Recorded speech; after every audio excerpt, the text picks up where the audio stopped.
Hey everyone, welcome to this week's episode of How's That Day? A culture rundown with Tom and Phil. I'm Phil Wiedenheft, here to introduce you to my co-host, Mr. Tom Bond. Each week, Tom and I get together to chat about how our days have been going, and together we work through our thoughts on what's going on in pop culture. I'll start this week with the same question I ask him every goddamn week. Tom, how is that day?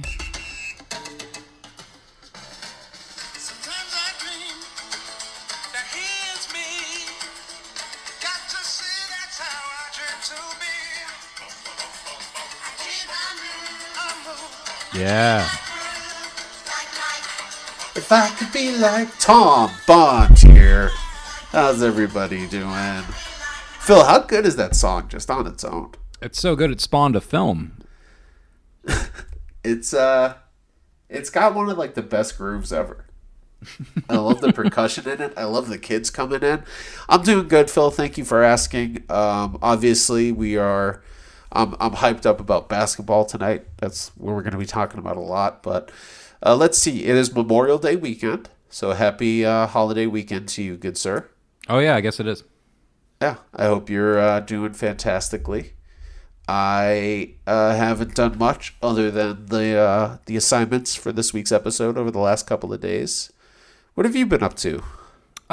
Same thing. I've been watching movies. I feel like these episodes are going to get repetitive through quarantine because it's like, I know, it sucks. Yeah, it's like, well, I am still writing a screenplay. I am still watching movies, and I am watching stuff for the show and reading and doing that stuff. Like, kind of same thing.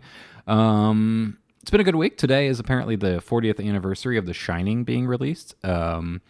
I also saw that it's the 38th anniversary of Temple of Doom being released, so it's a good movie day in the history books. Ooh, happy 38. It's a big one. Yeah, happy 38th to Temple of Doom, which features one of Tom's favorite action pieces of all time, at least according to my look at Tom when it happened the first time in front of him.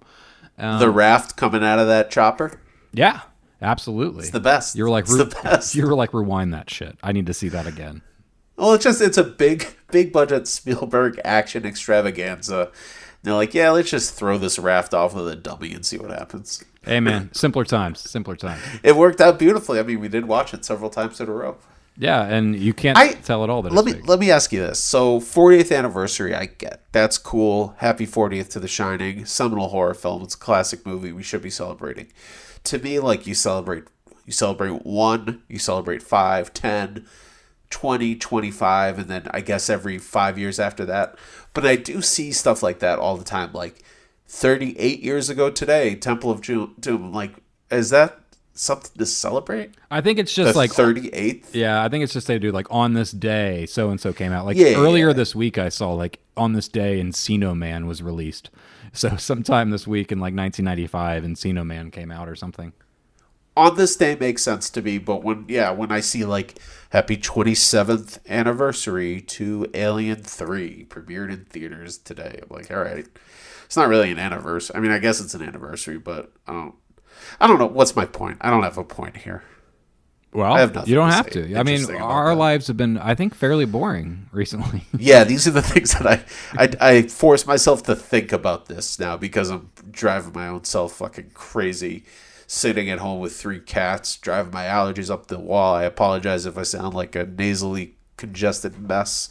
I'm not sick, as far as I know. Knock on wood. But my nose is clogged, so I apologize for that.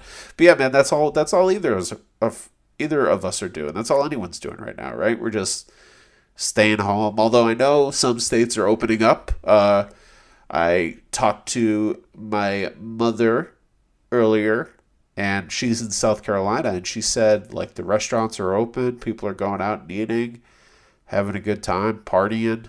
Yeah, I had a long talk with my older brother who's in Ohio, and he was like, so what's the mask situation like out there? I was like, oh, man, I accidentally went to 7-Eleven one night just to grab something really quick, and I forgot to grab my mask.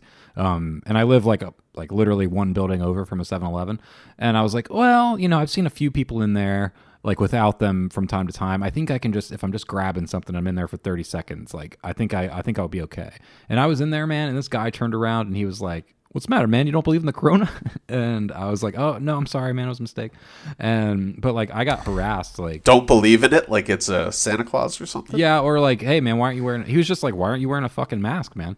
And I was like, oh shit, I'm sorry. I promise you, like 99 times out of 100 I'm wearing one, but today I just forgot it for 30 seconds. And but he's like, I told that to my brother, and he was like, dude, it's the complete opposite here in Ohio. Here, it's like, if you're wearing a mask, people are like, what's your problem? You're giving into the fucking man.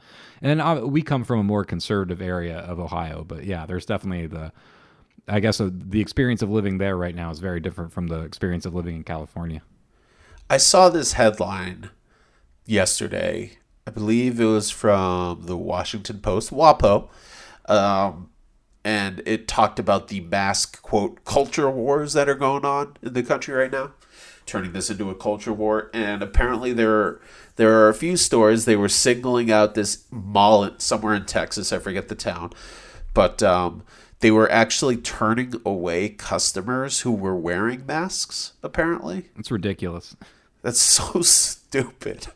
That is so fucking stupid. Like, what if they're like, yeah, no, it's not even about coronavirus, although I don't mind wearing a mask for that. I actually have cancer and radiation sickness from chemotherapy, so I wear masks so I don't get sick, you asshole. Like, there are also other reasons people might wear masks in public, regardless of how stupid it would be to deny someone's service because they're wearing them, like because they're doing the responsible thing and erring on the side of caution. That's so oh god, that mentality of everything and everyone is out to get you, and you're sticking it to big government by not obeying basic health laws and just trying to be safe and considerate of other people around you. It's just so insane. It's so dumb. I think one of the more tragic things, and I've actually noticed this for the, however many years, but one of the things that really grates at me is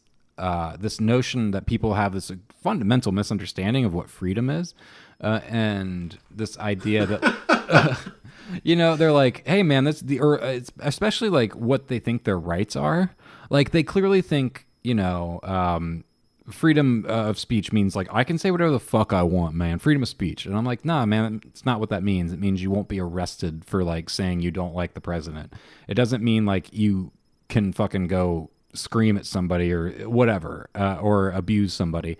Like there's lines to draw, and some people have somehow equated this like I'm free and you're infringing on my rights if you don't let me into the store. It's like, no, man, there's privacy policies like on every door, like no shirts, no shoes, no fucking entrance. Like that's the same thing. And yeah, I'm amazed. It's amazing what Americans especially kind of interpret freedom as is just like I can do whatever I want when I want. Any kind of inconvenience is an infringement on my rights or my freedom. And it's like, no, it's not, you selfish fuck. And absolutely, yeah, I couldn't agree more with you, man. I would see this all the time when there was this. It's probably still going on, but for a long period of time there was this idea in certain sections of the far right that they were being people were being like shadow blocked on Twitter as a form of censorship, against far right-leaning political views. And I would hear so many people talk about like they're violating their freedom of speech by banning them on YouTube or on Twitter, which for one thing, that wasn't happening. There was really no evidence of that happening. But beyond that, like Twitter's a private company that can can deactivate any account for any reason they deem fit. If you don't like it, go make your own social media platform. Yeah, that's this has nothing to do with your freedom of speech being violated, you imbecile. Yeah, that's the stuff that's been on my mind, this week. I've been doing stuff like getting mad at politics. Today was not today, but this week was the week that I finally pulled the plug on Facebook. I was like, all right, I've had this account. I had to have it for my last job, especially because of contacting people. But now I'm in this place of like, I've unfollowed 90% of the people who I'm friends with because I can't stand them. And the other 10%, I probably follow on a different social media app. And like, it's only making me have lesser opinions of the people I know, like family members or like coworkers or something. You're like, this is only making me hate you more. I would rather disengage from here than listen to your shitty opinions or whatever else you feel like sharing. So you deactivated Facebook? Yeah, this week. I was just like, I can't. Congratulations. I was just like, I can't do this thing anymore. Like, this is just literally putting me in a bad mood multiple times a day. Like, why am I? Yep. That's why I stopped, and I've never looked back. Unlike other social media applications where, sometimes I struggle, or like I have a real itch to hop back on if I have been absent for a few days, just especially like a place like Twitter where I'm like, what's going on in the world of Twitter right now? Because you get so many breaking news stories there and just cool opinions from people that you follow in whatever art world that you like or comedians you like to follow. There's always that urge to go back and check it out. Facebook I deleted, and I have literally not once in like the 4 years it's been, have I missed Facebook or thought about hopping back on there. I deactivated my account and I was just done forever, and it was such a great move. Yeah. I've never regretted it once. Facebook provides no value. Yeah, I don't miss the pictures of babies of kids that I barely knew in high school. It's like I'm done here. I've run out of use for this app. Plus, you can get that on Instagram. Yeah, absolutely. Crazy political nut jobs on Facebook. You can get that on Twitter. So what unique thing does Facebook provide at this point anymore? Like connection to your older family members who are the ones like annoying you on the actual app. You're just like, all right, well, I wanted to like have a way to stay in contact with you, but you're annoying now, so I'm going to go away. Yeah. I don't need to stay in contact with you. And if I do, it probably means you're cool anyway, and we talk outside of Facebook. Like, cool as in I actually enjoy your company, and that means we talk outside of Facebook, either by emailing occasionally or talking on some other platform or just texting. So I don't need Facebook. Yeah, Facebook sucks. You suck, Facebook. Yeah, Facebook sucks. We watched Social Network like a couple weeks ago. Shell hadn't seen it since it was like first out, and it was just added to Netflix, and we felt like a rewatch, and like maybe that was part of it, but I was just like, yeah, fuck Facebook, man. I'm done with Facebook. As bad as Facebook is, the Social Network is that good. Yeah, it's a very good movie. It's inversely proportional to each other. Yeah, I think it's still my number one of the 2010s. I don't know if we ever plan to do an episode of wrapping up that decade of film, but it's like my number 3 or 4. It's high up there. My number 1 is obviously The Master. The Master. Yeah, I knew it. I go Phantom Thread over The Master, but no shame in that game. I love The Master. Master's in my top 10 as well. But yeah, man, I think Social Network, I still think it's like the quote-unquote maybe the most important movie of the decade. And for the movie that is or arguably the most important in terms of its impact, to also be that good is kind of astonishing. Well, it's kind of like accidentally prescient, like it's one of those things of like sometimes movies can just get things right, and then like 10 years later, you're like, wow, you were like extra right, like you by accident, like all the things that. Because I think when the movie first came out, people were like, oh, Mark Zuckerberg's not that bad. Like, he's not like an outwardly big dick, like screaming at people in board meetings from what we know. And then like all these other kind of things kept coming out. And you're just like, oh, maybe like that movie touched on or understood more in the long run than we could have ever known when it first came out. So it just keeps getting, it's more vital as the years go on in terms of understanding that generation, that movement, that like time period when like the world really did change, and like social, that for better or for worse, that man changed the entire face of mankind, like, and how we like consume information and consume social media. And Facebook really like was a linchpin moment in human history, for better or for worse. And it's the movie reckons with that. Yeah, I saw that earlier this week, or maybe it was last week, I forget, but I saw a story that Jeff Bezos was about to become on the verge of becoming the world's first trillionaire. And the very next day, there was a report of Facebook Incorporated buying the Giphy social platform, for like $500 million or something. And I feel like that was Mark Zuckerberg's direct response of like, well, I got to do something now to put the focus back on me in this war I'm losing with Jeff Bezos to be the richest douchebag in the world. Yeah, well, trillionaire Jeff Bezos is probably doing just fine in his bed. Amazon is the maybe I talked about this last week because the headline was so sickening. It was Jeff Bezos on verge of becoming world's first ever trillionaire as Amazon soars due to coronavirus. Yeah, I feel bad because we've ordered so much Crazy. shit from Amazon. I mean, so many people have, of course, but just the phrasing of that was just so gross. It was just so gross. It was gross. All right, Tom, we've got a lot to talk about. Do you want to like dive into a couple things, or you want to? Yeah, but I actually just had a really offhand question, Sure. and then we can move on in 5 seconds. I don't care. So I know Twitter existed at the time of the movie The Social Network coming out. I wasn't on it yet, but I know it was around at least 09, 08. What about Instagram? Was Instagram around in 2010? I think so. I just remember like both apps, Twitter and Instagram, I joined early on and then didn't quite understand what they were. Like, or how to best utilize them at first. And so like I gave up on them for several years or something, or a couple years, and then I over time was like, "Oh, I get it."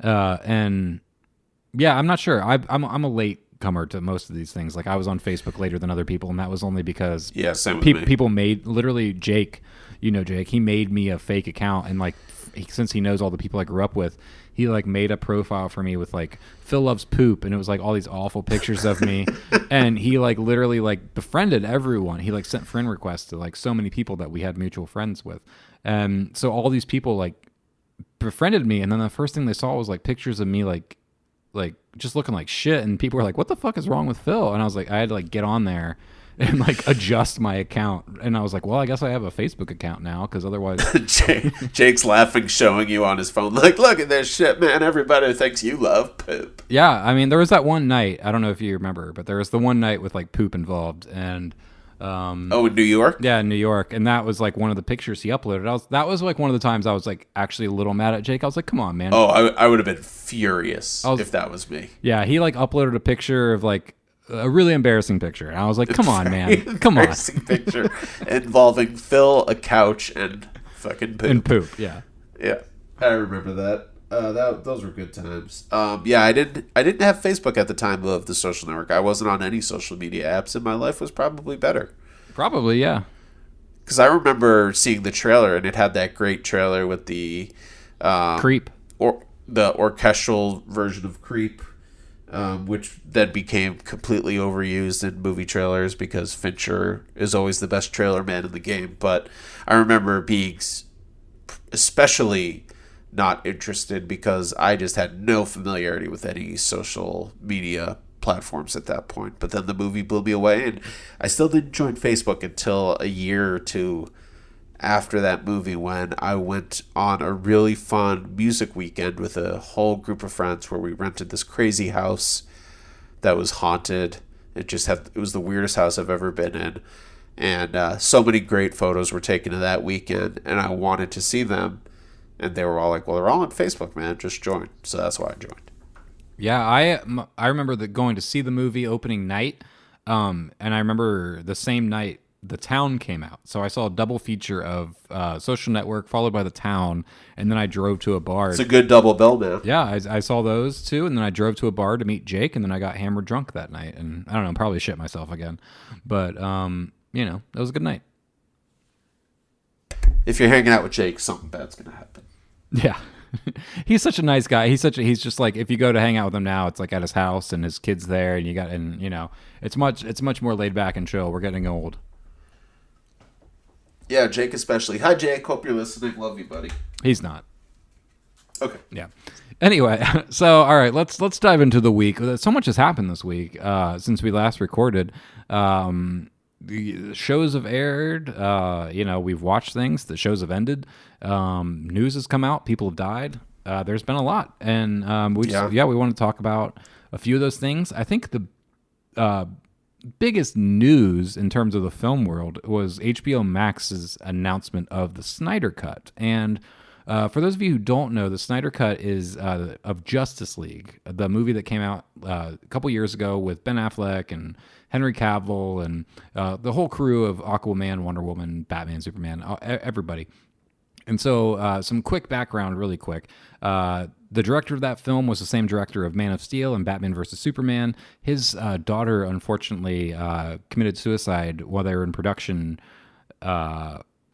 post-production on Justice League, and he was still tooling with it, and unfortunately due to the family tragedy had to step away, and they called in Joss Whedon of Avengers and Buffy the Vampire fame to come and save / retool the film for wide release. And so what has happened in the years since, there's been a massive campaign. Every single time Warner Brothers announces a new film, if you go on Twitter, it's nothing but hashtag release the Snyder Cut, release the Snyder Cut. It's become this weird lightning rod property where there's, I'm sure, genuine people who just are Zack Snyder fans and really want to see the movie, but then there's also this like political contingent of people that, like you said, are like have some weird conspiracy theories, or it became some weird political thing. And over time, wait, what's the political conspiracy theory stuff? I haven't heard. Well, I guess I shouldn't say, like, there's people that said Warner Brothers shit on Zack Snyder and they're trying to ruin his career, and they took the movie away from him. They didn't trust him. There's people that said,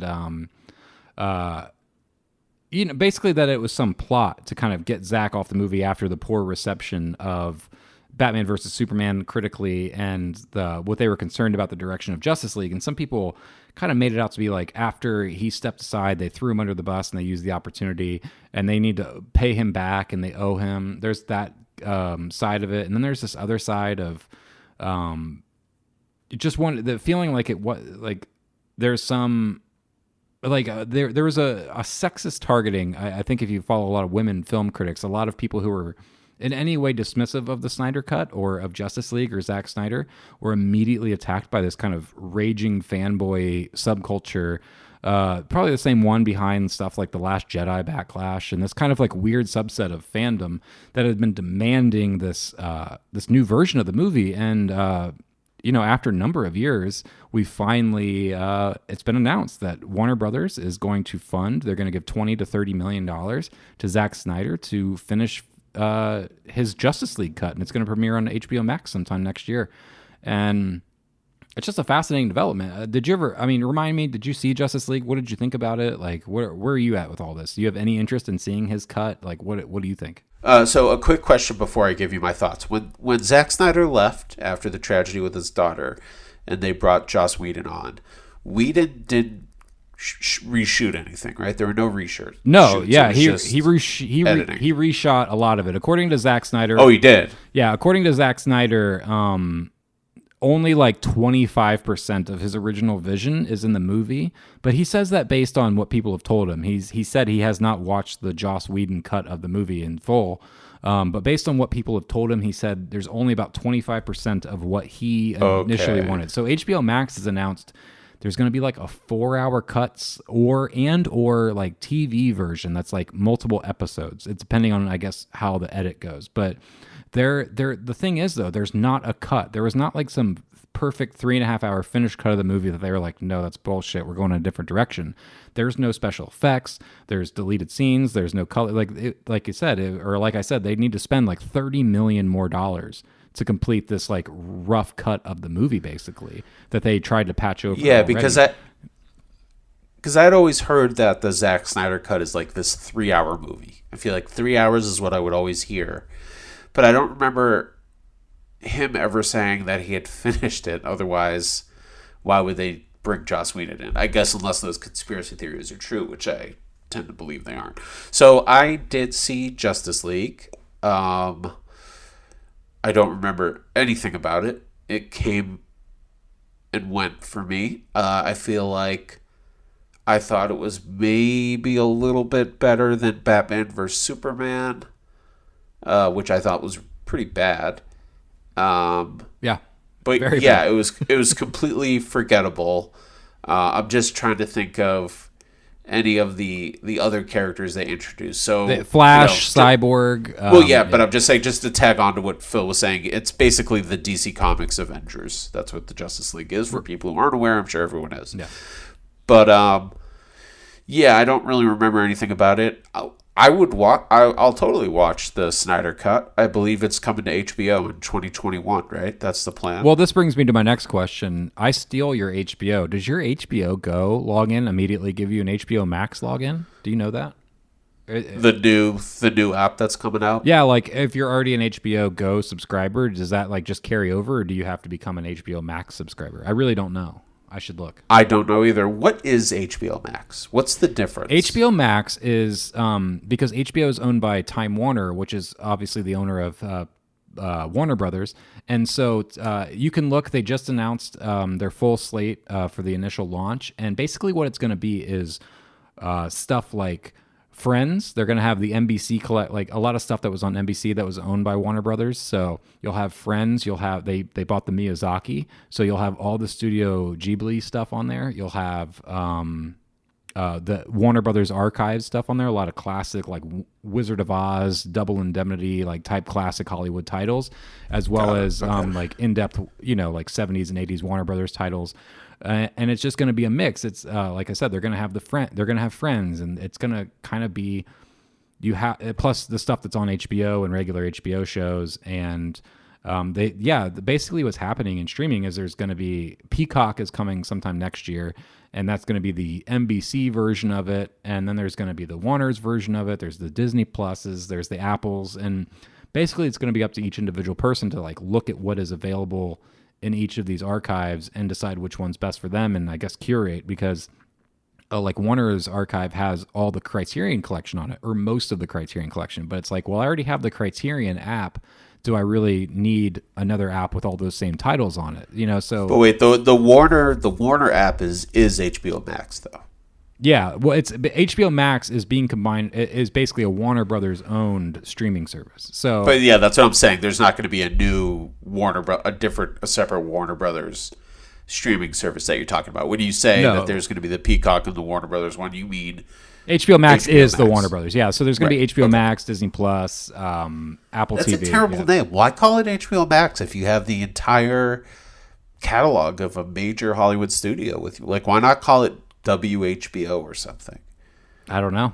That's really dumb. Yeah. I mean, to answer your initial question, I would assume it's going to be more expensive maybe than HBO Go, and maybe they'll give more expensive than HBO Go, and maybe they'll give HBO Go subscribers some kind of discount or deal to transition over to the new platform, because does HBO Go then die? Does that become a defunct? I don't know. I'm sure they've probably just recently announced, but I know that there was multiple people over the last few months who were still unsure, like who were like, I really don't know. Like, I already pay for HBO. Does that mean I just get HBO Max? Like, I'm not sure. I should check. Yeah, I doubt we will. That seems too good to be true if you're getting an entire back catalog. But I will. Yeah, I'll see it. And I think the investment, a $20 million investment or $30 million investment for that, I think financially that's a good move, because I think you're going to get a ton of interest. I mean, it's a major comic book property. Like we said, it's the DC version of the Avengers. That's a huge property. And to a lot of these fans, I think they're going to go in with the assumption that they're basically seeing a brand new movie. Yeah. How much that ends up being true, who knows? I think a lot of people are going to walk away disappointed. Like, there's more similarities than there are differences. Yeah. At the end of the day, but that doesn't matter if they all tune in to watch it. So that type of budget for that product you're going to be able to put out, I think it's a bargain, and I think it was a smart move for them to finally do it.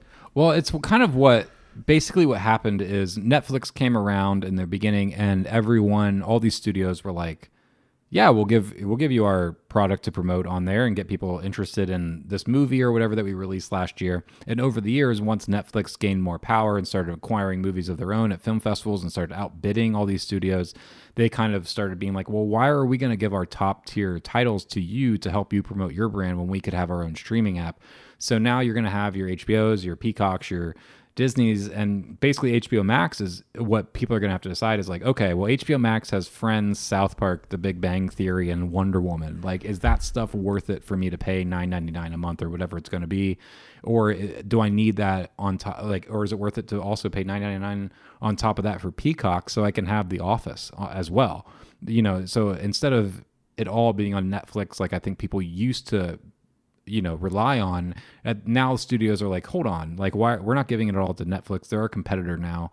We are setting up our own. So it's going to kind of be up to people to a la carte and kind of look into each individual service to determine what's useful to them and if they need it. Because for me personally, I don't watch Office reruns enough to warrant like starting a whole new streaming service just for just Peacock, just for The Office or something like that. So for me, I'm like, I've got 5 other streaming services. I don't know that I need this one on top of all those other ones. There's still thousands of things for me to watch. And if something like The Office is so important to me, I'd probably go spend the $50 hard dollars on like a physical copy that I just always own, because this is what I don't understand. So many people who were freaking out when The Office was about to leave Netflix. Yeah, you can go buy it. It's a one-time cost, and you have it forever. Just buy them. Yeah, like we were talking. I feel like Netflix handled it really smart. I just feel like there was that period of several years where Ted Sarandos and everyone over there were like, I can't believe these guys don't see the value of this. And they were just stockpiling all that profit and putting it towards original material that they owned before the studios got wise to the idea of like, oh, we have all this property, let's just put it online, and the rights to a show like The Office are going to be worth $1 billion. Why would we give that away when we could rake in all that profit? But I mean, the Peacock has way more. Did you say that HBO Max is going to have the streaming rights to Friends? That's not going to go on Peacock? No, because Warner Brothers, if you look at, like, if you watch any episode of Friends, you'll see the Warner Brothers logo at the end of it. Warner Brothers owns Friends. So that was, yeah. What about Seinfeld, Cheers, Will and Grace? There are a ton of NBC shows. It's all going to get moved around. Like, it depends on who owns this. Like, you look at Mad Men, and even though it aired on AMC, Lionsgate is the company that actually paid for those episodes. So it's not necessarily an AMC-owned product. And who owns Lionsgate? I'd have to look. I'm not sure. Yeah. But, all these things are going to be spreading out. They're not all going to be on Hulu and Netflix anymore. And so you're going to have different companies who are going to be like, well, we've got Friends. And then you're going to have Disney Plus being like, well, we've got Hamilton. And, it's going to be up to people to kind of, some people like us are going to be like, well, I'll just have 6 or 7 streaming apps and I'll just pay for it. And then there's going to be other people who are like, well, I've got Netflix and Disney Plus, and I guess the other ones are just going to go by the wayside. Yeah, I wonder how much Netflix is gonna suffer in this, because their hold on it is definitely going to be diluted over in the next couple of years. Although I know subscriptions went up. I think they added something like 16 million new subscribers since coronavirus hit. Yeah, and the lockdown started. Walmart, Netflix, and Amazon have benefited from the coronavirus immensely. Like, just people being stuck at home, unable to do things. And you have, I do think Netflix, because they got in the game so early, can kind of, they do have that comfort or that, built-in base of people who kind of, because I'll so often hear somebody say like, oh, it's not available on streaming. I'm like, yes, it is. You just have to pay $3 for it on Amazon. And what they really mean is it's not available on Netflix. And that's kind of a power that Netflix has that I don't know if a Peacock or an Apple TV can ever catch up to, because I don't think they're in the same game necessarily. Like, Amazon is not producing content to become the next great movie studio. They're producing content to bring you into into Amazon Prime and do their other products as well. So yes, so it's every company's after prestige. Different things. The prestige shows are where it's at for most of these companies, because only Disney has the rights to Star Wars and Marvel. And if you don't have those properties, you cannot sustain a major streaming platform based on film rights. Like, those are the 2 biggest ones in the world. Disney has both of them. They're set. They probably don't have to do anything for a few years and could just rest on their laurels having those. Plus all the Disney classics, obviously. And like we said last week, they're getting Hamilton in a month. Yeah, it's crazy too with Netflix, man. We could be talking about Blockbuster on demand like we're talking about Netflix right now. And they completely fucked up. Yeah, the value really is in shows, and yeah, I guess we'll see when the dust settles where everything goes. But yeah, like we were just talking off air before we started recording about how Mad Men's leaving Netflix. Get the Blu-rays, people.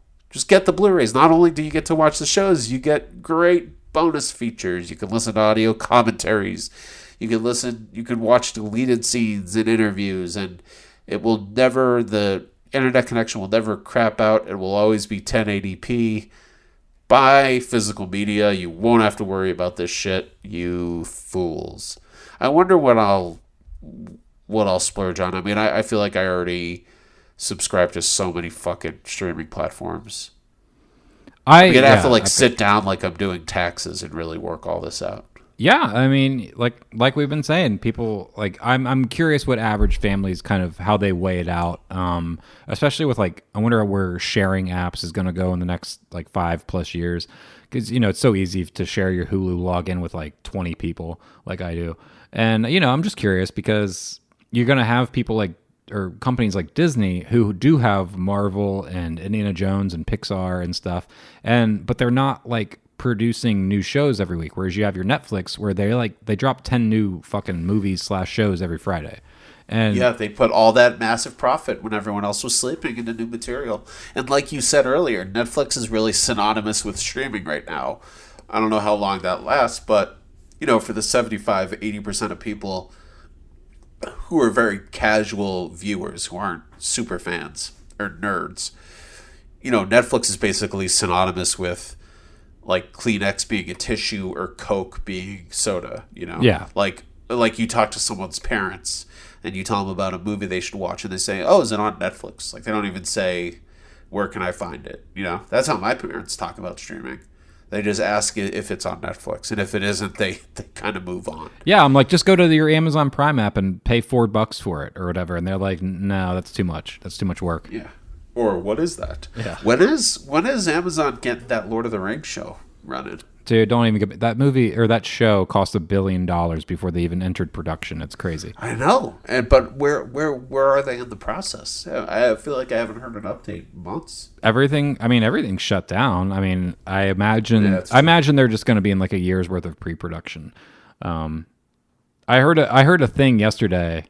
I was listening to a commentary on Toy Story 2, and they were saying on average an animated movie takes 4 years to make because they spend only a year actually animating it, but they spend the first 3 years just in prep, just because they have to get literally everything down before they start the animation process. That's the last thing they do is they right. And so and it has to be basically they don't want to fuck around and make junk or extra stuff that they don't need, so they're all right, we have to have it perfect. And I imagine Lord of the Rings is kind of in this development hell of 2 years of pre-production and 2+ years of production. It's going to be a while till we actually see anything. Who knows if that's even worth the $1 billion. I can't imagine it's worth the $1 billion+ they spent on it.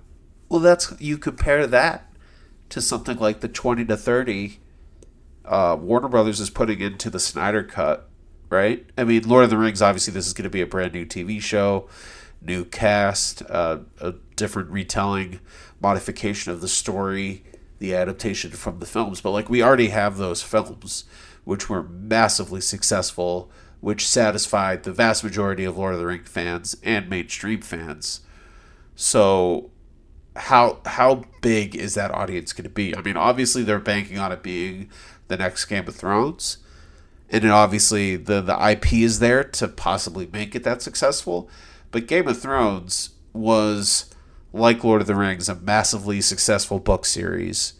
But it hadn't been adapted yet. There was no visual component to that story before. Right. Lord of the Rings, there's already not just the 1978 Hobbit animated movie or whatever. There's a massively huge trilogy that already exists that is everyone's go-to visual Lord of the Rings story. So you're comparing yourself to that now too, which I think is a huge obstacle. Yeah. If that trilogy didn't exist, yeah, you put that $1 billion down in a heartbeat, and now you're the prime filmic adaptation of the Lord of the Rings story. That's huge. That's invaluable. There's no price that's too too high for something like that. But to already have that film trilogy out there, I don't know how much that affects it. I mean, I'm excited to watch it. I'm very curious. I'll definitely check it out whenever it comes out, because it's either going to be really good, a disappointment, or like the most fascinating failure ever. But I'm nowhere near as excited as I would be if nothing, no visual adaptation did not already exist, you know? Yeah. Like if those films hadn't come out already, I'd be like counting down the days to watch something like that. Well, and I think a lot of those companies also forget that Lord of the Rings and not Lord of the Rings, but Game of Thrones and your Breaking Bads weren't as successful as they were in their final seasons as they were in their first seasons.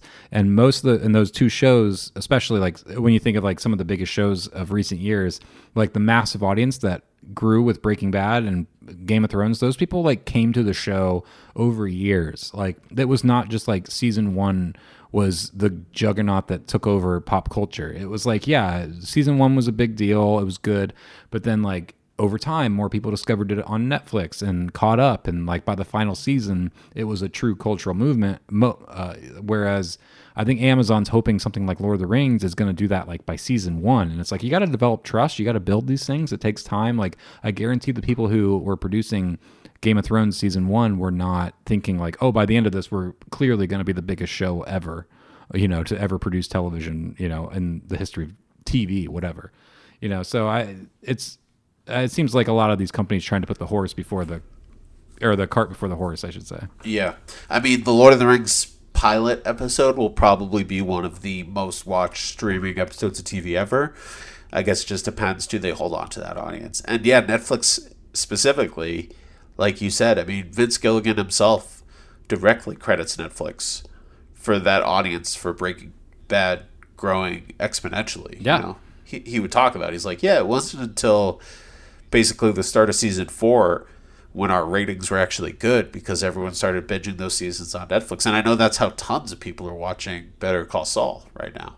A show I have yet to catch up on. I really want to. That's like high on the list. I think that'll be a show like when people are like, oh, it's on the last season. That's probably when I'll like be desperate and catch up. Is it not the last season right now? That just aired? I don't know. I'm really bad. I don't know. Maybe it's a second to last. I think it's done. I think they just finished airing season 4, and maybe they're doing one more. But it's good. I'm actually not current myself. I am a season behind, but it's a very good show. Definitely worth watching. Well, all right. On that note, let's talk about some more good shows. There's a couple things I'll bring up at the end, but I think we're running late on time. So let's dive into a good show called The Last Dance if you're ready. Oh man, I could talk about this for the rest of my life. Well, let's not do that, but let's talk about The Last Dance. I want to talk about it forever. Every day was a battle. Dennis, get up here! Boom. They don't hear and see Dennis for 48 hours. No matter what we did, it seemed like it was a story. Scotty was being selfish. When the trust is broken, it's sort of shocking. I never hated Scotty. 6 championships in 8 years. We were the greatest team ever. What time is it? I'm gonna ridicule you until you get on the same level with me. That man getting a free run at me. It was his team. My mentality was to go out and win at any cost.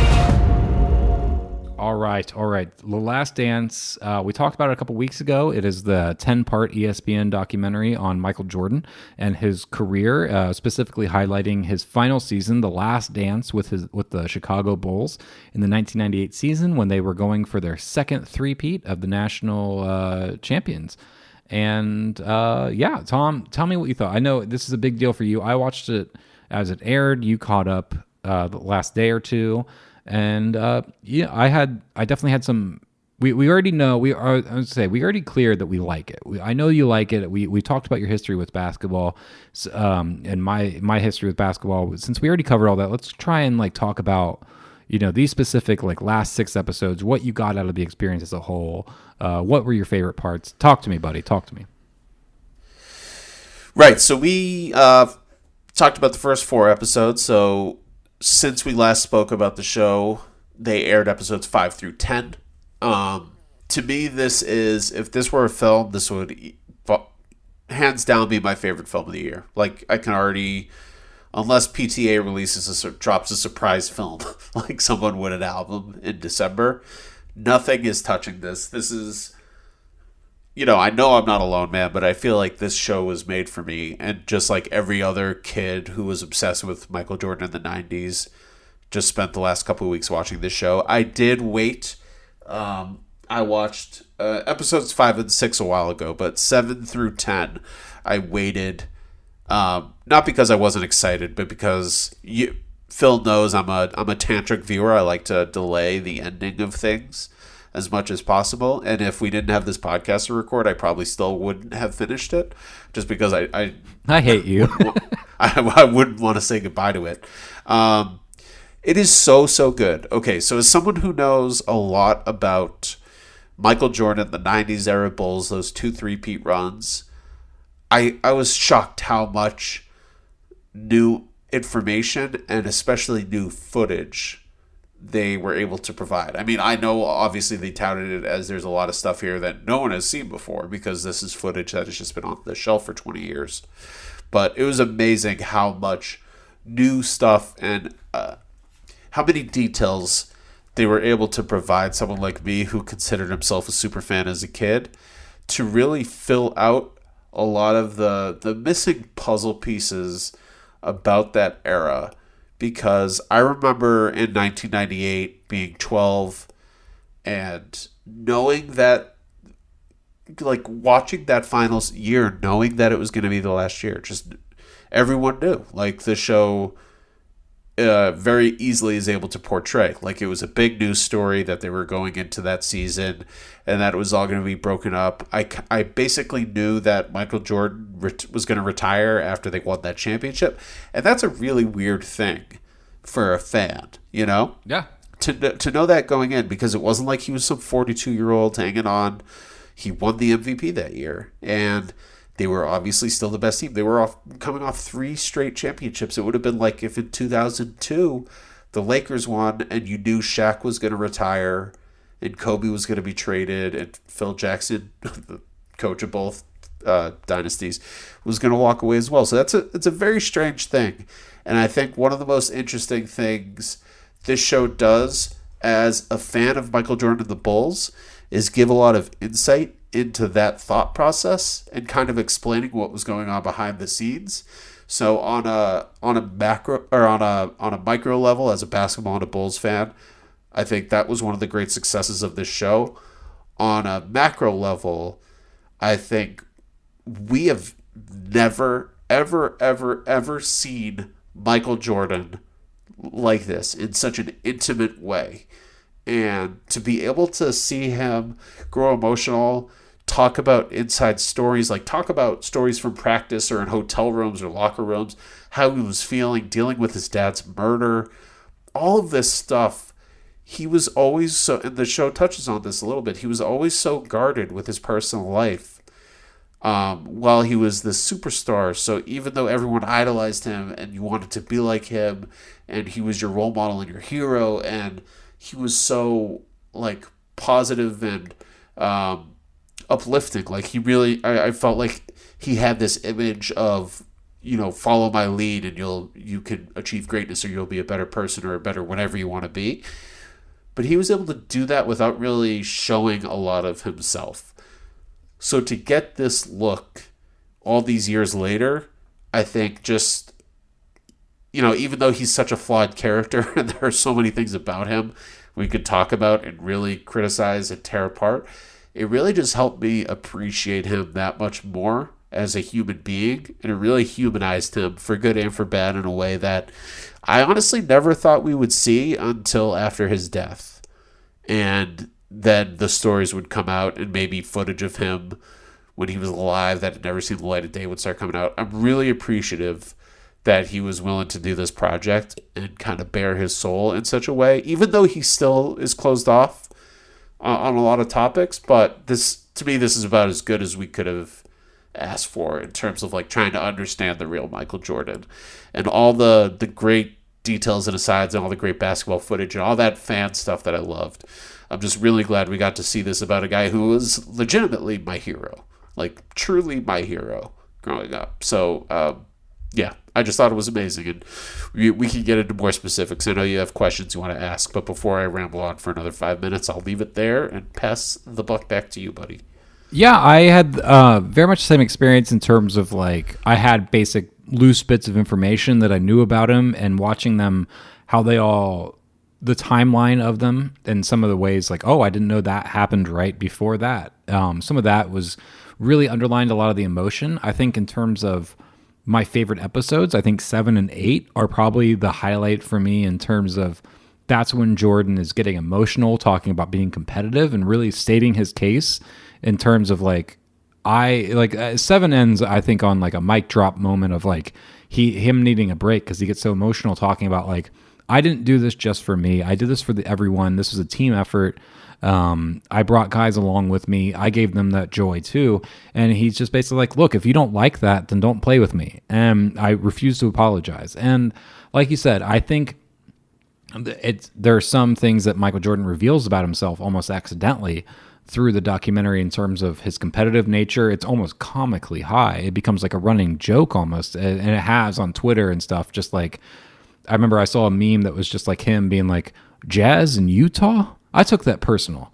And you're just like, yeah, that's kind of how he was. Like he would find anything that it would take to get that chip on his shoulder, to drive him to succeed, to dominate. And he, like I said, I think I said on the last episode, I ended every episode kind of like wanting to go fucking work out or something, like, or go shoot hoops. You're like, man, I just want to go be good at something, or like try really hard at something. And I kind of would leave episodes that way. And I guarantee there's going to be like fucking 1,000 athletes who watch this and are going to be dicks next season, who are just going to like be pushing each other, be like, I got to be like MJ. And well, that's interesting. I wonder because I feel like I don't know if he talks about this so openly, if this was done 10 years ago before his Hall of Fame acceptance speech. Do you know about his Hall of Fame speech? Yeah, that was, he very bitter, kind of settling scores. It's very high renowned. It's bitter. Yeah, but it's him. It was kind of shocking because, I think a lot of people thought, okay, now we're going to see Michael open up and really show his gratitude and talk about some things that he had talked about before. But instead it was just, fuck you. You're the reason why I was able to do this. Like, they talk about the 98 finals. It ends very famously on the shot. His last shot as a Bull over Brian Russell. And there's a lot of talk about Brian Russell, and he took it personally that Russell thought he could guard him. And even in the Hall of Fame speech, a decade later, he still talks, he calls out Brian Russell and basically tells him to sit down, clown. And it's like, dude, you accomplished it all. Like, you did it. Why are you still holding this? So I think if that doesn't become a huge story of his Hall of Fame speech about, yo, Mike, why are you still holding on to this anger? And why are you still letting this fuel you? It's over. Like, your career, you said it all. You put it all out there on the court. And I think knowing that allowed him to open up a little more for this show. So you mentioned 7 and 8. I agree. Those are two of the standouts, especially episode 7. So for those who haven't seen it real quick, I just want to explain where we are in the period of time for those episodes. So that's when, obviously, the entire show takes place over the course of the 97-98 season, which culminates in their 6th and final championship. But while the show is progressing that year, it starts basically with MJ's rookie season and moves forward in time over the course of his entire career with the Bulls franchise leading up to 98. So by episode 7, we're at the time where they three-peat for the first time. They play the Phoenix Suns against MVP Charles Barkley. He uses that as fuel, like, okay, you're going to give Chuck the MVP. I'll take the championship. But at this time, Jordan's talking about how exhausted he is.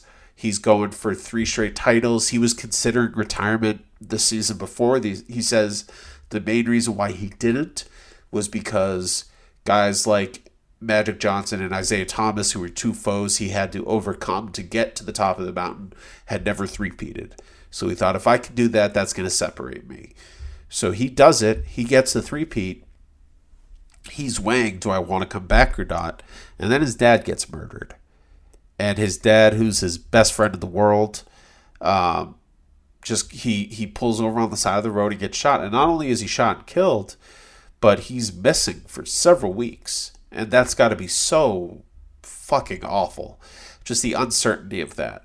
So all this is going on. They eventually find his body. They find out he's been murdered. And while this is happening, that season is when Michael Jordan's gambling, I don't know if you want to call them problems or just his hobby. He'd call it a hobby. Other people may call it a problem, come to light. He's involved. He has to go give a witness testimony at a court case for a guy he associates with who's been arrested and is charged with drug trafficking, maybe, and gambling, something to do with drugs and gambling. And Jordan had to write him a check for almost $60,000 as a gambling debt. So people are starting to break down his reputation a little bit. And he's getting exhausted. And then his dad dies. And then rumors come out that maybe that was somehow related. Like maybe he owed some bad people money and they took it out by killing his dad. Which clearly just breaks his heart. Like not only pisses him off, but completely destroys him. So he decides to retire. And he goes and plays baseball. Takes those 2 years off. And then episode 8 is basically him coming back after the break in baseball. And losing in the playoffs in that comeback season when his body wasn't fully ready as a basketball player. And so what does he do? How does he take that loss? He takes that loss by then coming back and leading the literal greatest team that basketball has ever seen. A 72-10 Bulls team that wins the championship. The greatest season in NBA history. Talk to anyone. We all agree it's the greatest season in NBA history, the 96 Chicago Bulls. So just the work ethic of this guy to retire on top, go play baseball after 15 years off, do pretty good considering. I mean, obviously the expectations for a guy like Jordan is going to be different. Got a lot of shit. But if you believe the people in this documentary, they were saying, he was getting better and better. He could have maybe gone pro if he decided to stick with baseball for another couple years. Like, he was on the right track. But he doesn't. He decides to come back after a year and a half. And he gets his sea legs. And once he gets his sea legs, he just kicks it into another level. And suddenly, not only is he once again the greatest player winning MVPs and championships, but he is the leader of the greatest team of all time. And you talk about that ending of episode 7, man. It's not just him breaking down crying, but it's the montage. He's talking about, I had to sacrifice to be as good as I could be and to make my teams as good as they could be. And that created a lot of sacrifice because at this point of the documentary, a lot of his teammates are talking about like, I don't even know if I'd call him a nice guy. He's kind of a bully. He's kind of a dick, all this shit. And you can tell he gets really passionate. And then the music kicks in and you see these amazing highlights of not only Jordan doing this crazy shit on the court, but also his teammates succeeding. And then you see him celebrating with everyone after championship. And it's like the most goosebump inducing shit I've watched in so long. I was just like you, like I wanted to run through my wall after that and like go run a marathon or something, man. It was the coolest thing ever. And I just think the show did such a good job of getting into Michael's head like that, but it also needed to be a really masterfully edited and composed 10-hour piece to really work as successfully as it did.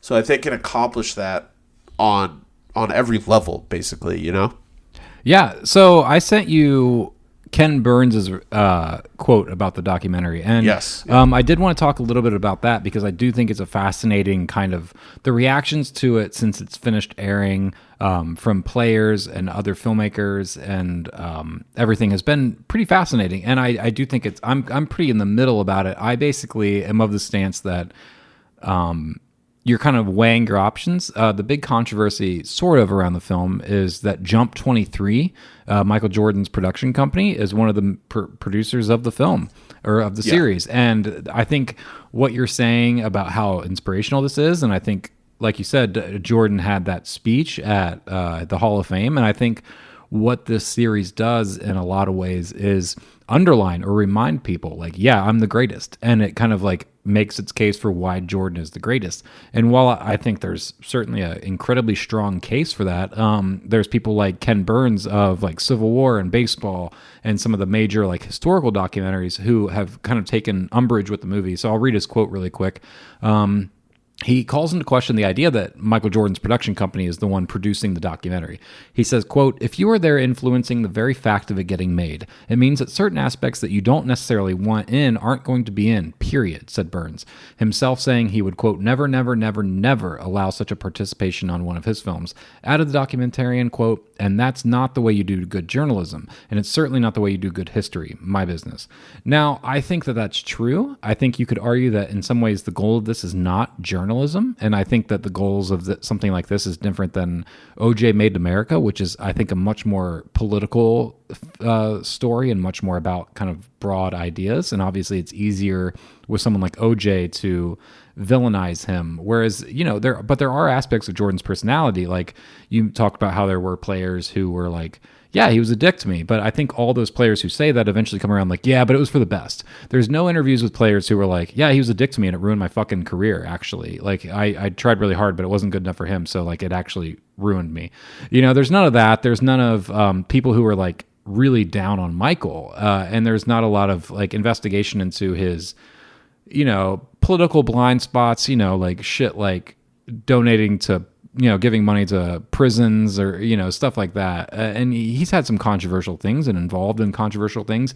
And there are some of those issues that the documentary just doesn't touch on. And I think it's certainly fair to say this documentary is about basketball and it is about him as an athlete. And I think that's totally valid. And I think if you're making something like this, you have to weigh that option of like, yeah, but the only way to make that is through his production company, and the only way he's going to give himself access to me is if we let him produce it. And is this portrait that he's going to give me worth, setting aside some of those other questions that I'm not going to be allowed to ask him? So, that's going to vary for each viewer. But I was curious, if you were at all at any point kind of suspicious of the project as a kind of puff piece for Michael Jordan, or a kind of just making the case for Michael Jordan without questioning him in some of the areas that maybe he should have been questioned in. Like, I was looking at the very last episode features interviews with his family, for instance, and you're like, wow, they got one quote from his son. I would really love to hear more about what it was like having Michael Jordan as a father, and the movie's or the show's not interested in kind of going in that, or doesn't have the time. And, there's all these things that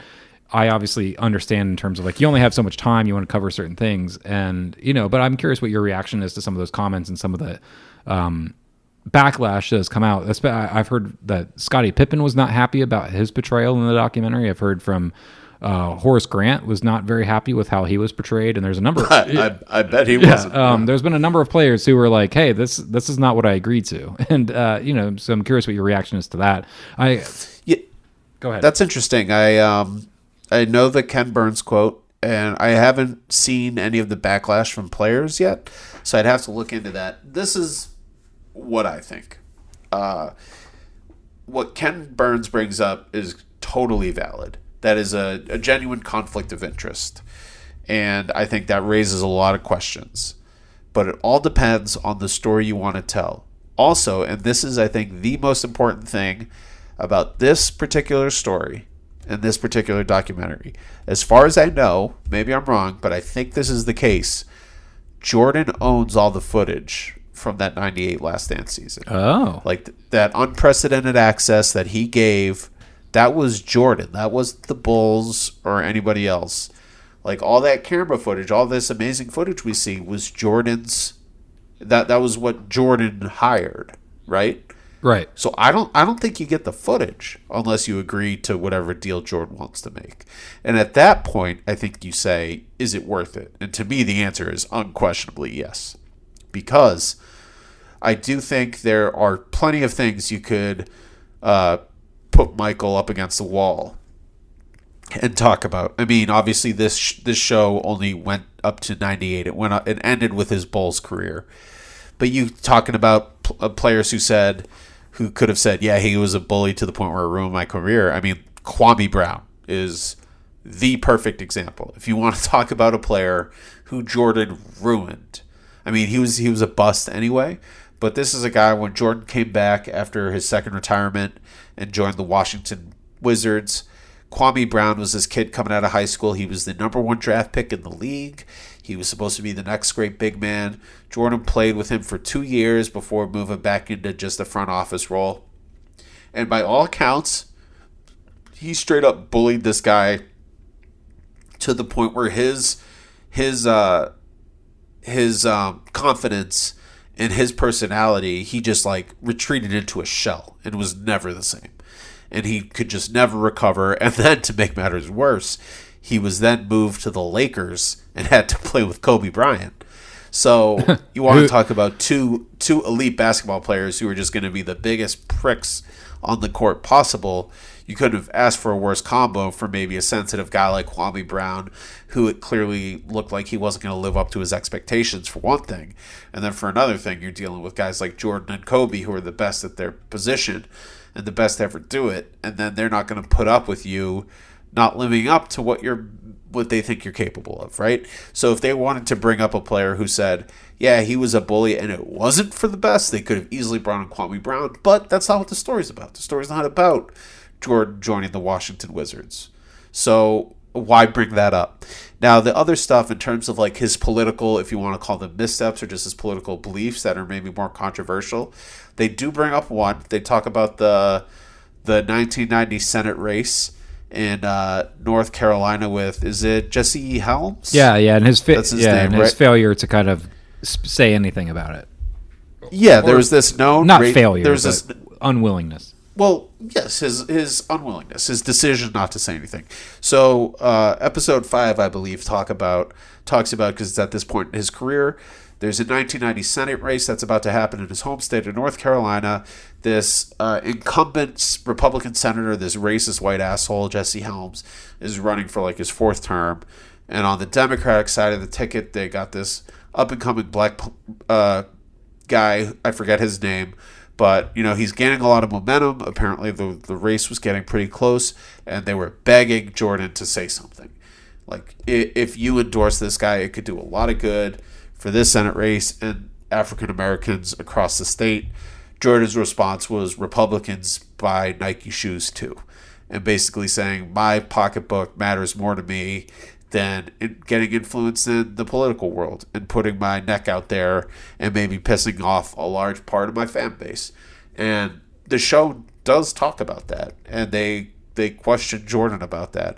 And maybe that's something that it was such a big news story that it would feel completely phony if they didn't address it. So maybe all of the controversies like that and his gambling problems, they decided to bring up because it was a major factor during the course of his career, and all of maybe the assumptions about his personality or some flaws that he may have that never really saw the light of day, they decided to gloss over.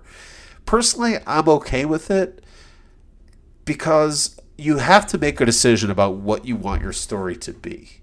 And like, obviously there's room for criticism in anything. And like I said, I think Ken Burns, his quote is totally valid. And I think that's really worth considering and like sitting on and deciding what you're okay and what you're not okay with seeing. But at the end of the day, you can question any true life story to death and say, why wasn't this included? Why wasn't that included? Eventually, a filmmaker has to make a decision on what they want the story to be about and what they want to focus on. And I sometimes get annoyed when people question certain things that they see or read because some things were omitted, and the way they're kind of questioning it is that there's like a nefarious plot behind it. Yeah. When ultimately, maybe it's just not germane to the story, or maybe they questioned Jordan's kids about like what was it like to be his son while he's like the greatest athlete in the world, and maybe their answers were like, we were 5, I don't know, Yeah. And maybe it just wasn't that interesting, or maybe they decided they'd rather focus on the players or on Phil Jackson or something like that. I don't know, but to me, the product that they showed, the product that we got, was so great that I don't feel like anything suffered. I was not wanting for something that they did give me. Okay, well, I was going to say that was my next, or one of my questions was, what would you have liked more of? I think the only thing I kind of left the show wanting more of was, I actually think, and we talked about this a little bit, but episodes 9 and 10 were not complete before these were set to air. This was scheduled to air later in the summer, and basically because of the quarantine, they moved up the schedule, and that forced the director and editors to edit the last 2 episodes through quarantine and through sharing edits and stuff, and they kind of finished the last 2 episodes at the last minute. Now, I think the last 2 episodes are very good. I think they're good for what they are. But I do wish, I think the last two episodes spend more time on the play for play of the games during the finals, which, is, I understand that's sort of what this season is about. But there was a part of me that kind of felt like I would have liked episode 9 to have wrapped up all of the finals. And I would have loved to see episode 10 be more about Jordan's post Bulls years and because he became a team owner and became like, a Jerry Krause and, had a different perspective. And I think it would have been interesting to see that kind of aftermath of The Last Dance. And the show doesn't show any of that. I think that's kind of the only thing I left really kind of like really wanting a little bit more to hear his perspective on, because you have to think like, hey, like once you're not in that star position and you're taking a whole team into account, like has that affected the way you perceive the sport? Like what has changed over the years? Like, do you regret anything? And, I think there's some lack of that towards the end when it's much more about them winning. That was kind of my only minor gripe. And it's not even a gripe. It's just kind of like, I would have liked one more episode of just like, what's his life like after that? Because it's just as interesting to me. I could be down with a postscript epilogue episode like that if it was an additional episode. I would not want what you just said at the expense of what we got in those final 2 episodes. Like I'd much rather have the detailed breakdown of that 98 finals series and then the immediate aftermath of that series versus truncating all of that footage and talking about him as a Wizards owner and him moving on to life after basketball, because that's, again, to me, that's not what the story's about. Like the documentary is called The Last Dance. It's all building up to this 98 season and the end of this season. Like this whole thing and how everything that happened before culminates to this. This is the end. Like the 98 finals is the end of this story. It's like Lady Bird, how it ends on that great shot of her first getting to college and then it suddenly cuts. And it feels like an abrupt ending at first, but then you realize like her life after this is a story for another time. And to me, that's what that would be for this story. Jordan on the Wizards, Jordan as a front office guy working in Washington and then going to work in Charlotte. That's a story for another time. If they wanted to make an episode 11, like if they wanted to do something additional, obviously I'll watch all the footage I can get. But I would much rather have the episodes be what they were than what you said personally. Because I mean, also for me as someone who is like a basketball junkie, and especially right now, missing basketball so much, all of that footage was crack to me. That was so good. I could have, like I went on YouTube and just tracked down the full games, which I'm probably going to watch in bed tonight, So I loved all that stuff. And I also think I'm super impressed by the quality just in terms of the aesthetic of the final 2 episodes. There's this one great sequence in episode 9 where at this point they're just going back and forth between 97 and 98. So the 2 Utah Jazz finals. And anyone who knows, if you've seen the documentary by now or if you were just a fan at the time, everyone knows about the Michael Jordan flu game, which he clarifies as the food poisoning game. And in episode 9, there's this really great sequence that is in the documentary where they focus on Steve Kerr for a minute, who was this role player for the Chicago Bulls, this guard, the shooting guard, who's one of the best three-point shooters ever, is currently the coach of the Golden State Warriors. And the filmmaker asks him, did you and MJ have a personal relationship, especially talking about your fathers? And Steve Kerr says, no, we never really talked about that. I feel like that was too raw for both of us to really bring up. And you're kind of like, what does Steve Kerr mean with his father? And then they go into this whole side story tangent about Steve Kerr's educational dad who ended up moving to Beirut to run this school for expats over there. And he ends up getting murdered when Steve Kerr is like 18 years old. And it's brutal. It's a brutal story. They handle it in like 3 minutes or something. So they interview Steve Kerr about this, and obviously at this point in the documentary, we know about Michael Jordan's dad getting murdered, how close they were. Steve Kerr seemed to have a similarly close relationship with his dad. A lot of it was centered around basketball. Growing up in Los Angeles, rooting for those epic UCLA college basketball teams, which are the best teams in college basketball history. And he talks about, how tough it is to play basketball without his dad there, which we know is the same thing that Jordan's been going through now after his first retirement, is playing and making the NBA Finals and winning that first Finals without his dad there. And there's that incredible footage of him just sobbing on the floor, just like heaving, holding the basketball. It's just unreal footage. For me, that was an example of some of the stuff that I'd seen that footage, but I didn't quite have the context for it. And so seeing it within context, I was like, oh, that means so much more to me now. So much more now. So anyway, sorry, I know I'm rambling, but I just want to say this part. So in this episode 9, which they were editing while this was being filmed, which was why I'm so impressed, I want to highlight it. So they have this whole Steve Kerr side story, and then they cut back to Kerr, and he says, you know, the one thing I always think about whenever the anthem plays before a game, I always think about my dad, and I think about, man, they would have really loved this. And then the next shot is the national anthem playing right before the famous Michael Jordan flu game, and it scans. It's this amazing HD footage they got from the game, and the shot ends up in a close-up of Steve Kerr kind of like going through his motions while the anthem's playing. So you get these goosebumps. And then as a fan, you know it's about, or I'm sorry, this is the game after the flu game. And as a fan, you know what's about to happen. That's the game where Steve Kerr hits the game-winning shot to win the NBA championship, and it's all because Jordan was willing to trust him, which they had established earlier in this episode. About earlier in that season, they get into a fist fight during practice because Jordan is trying to test him, and he's being his asshole bully self to know, like, can I count on Steve Kerr? Is he a man, or is he going to clam up? And Steve Kerr fought back, basically, and he says, I socked Jordan because I was sick of his shit. And this all leads up to this one amazing moment after this story that kind of bonds them together, even though they're not willing to talk about it.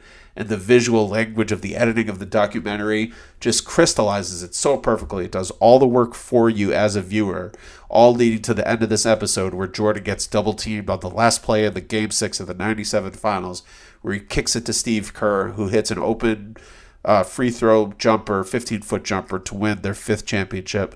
And that goes back to what we were talking about earlier in episode 7 when Jordan gets emotional talking about, I'm such a dick, I'm such an asshole to my teammates because I want them to be ready when the time comes to get to this great moment that's going to make you immortal, basically.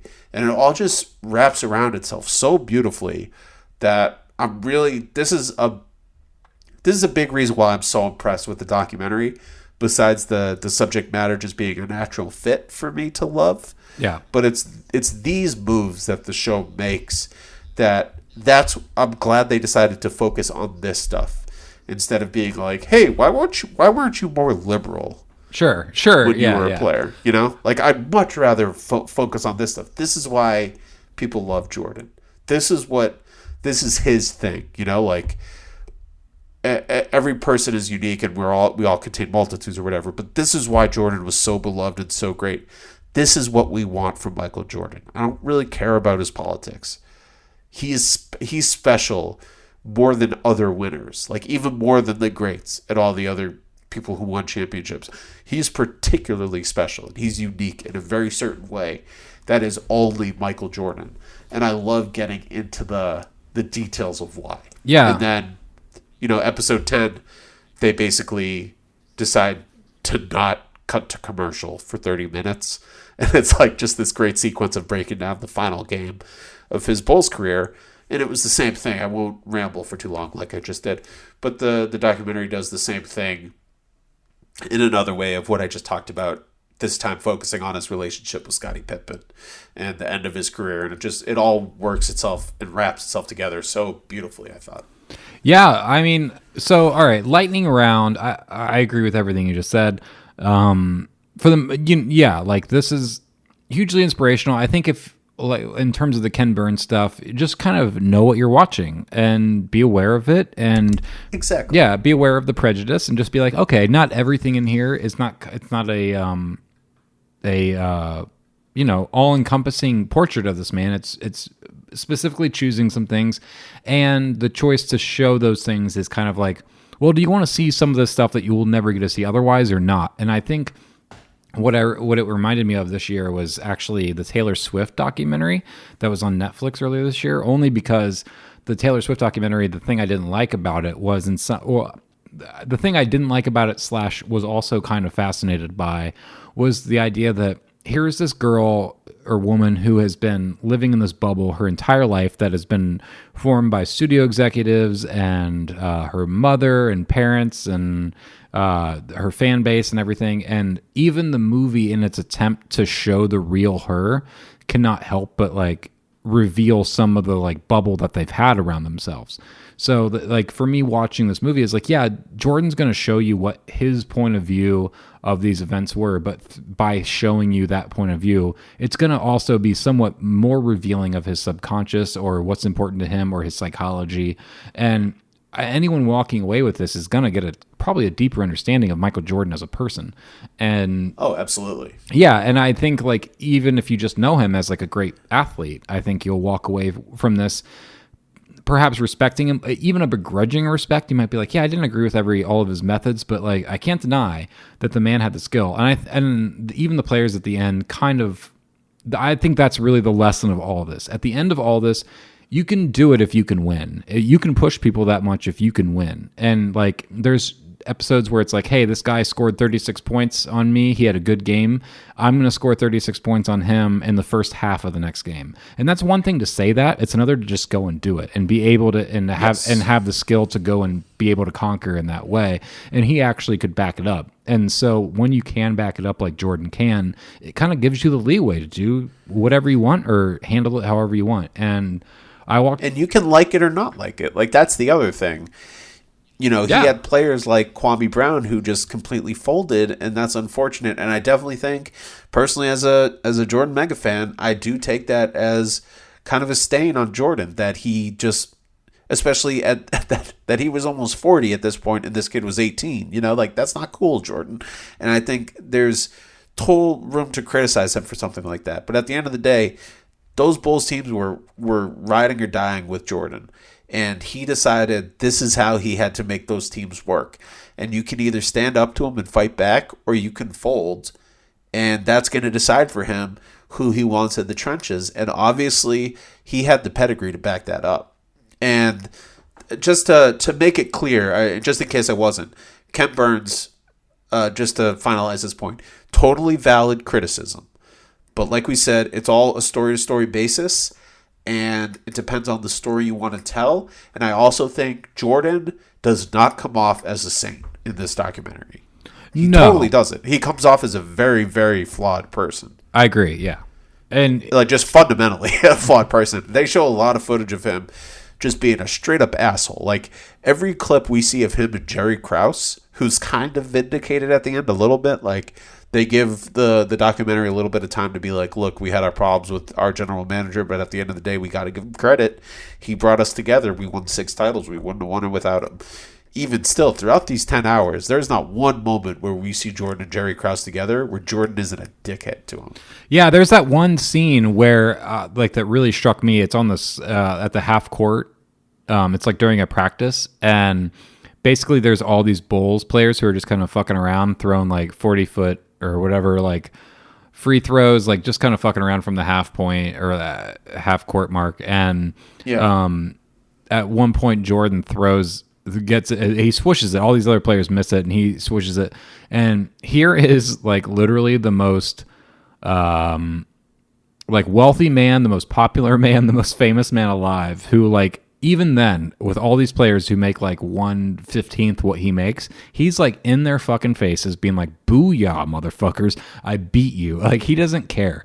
And it's this kind of... He was pathological. Yeah, it had nothing to do with, there was not planned. It's just who he is. And I think the documentary reveals that, even... Like you said, it might even be by accident. It might just be because because he gave himself permission to sit down for these interviews and talk about his opinions. And, you know, we're going to have GIFs and memes for years just of him watching iPads and just reacting to people saying things on iPads.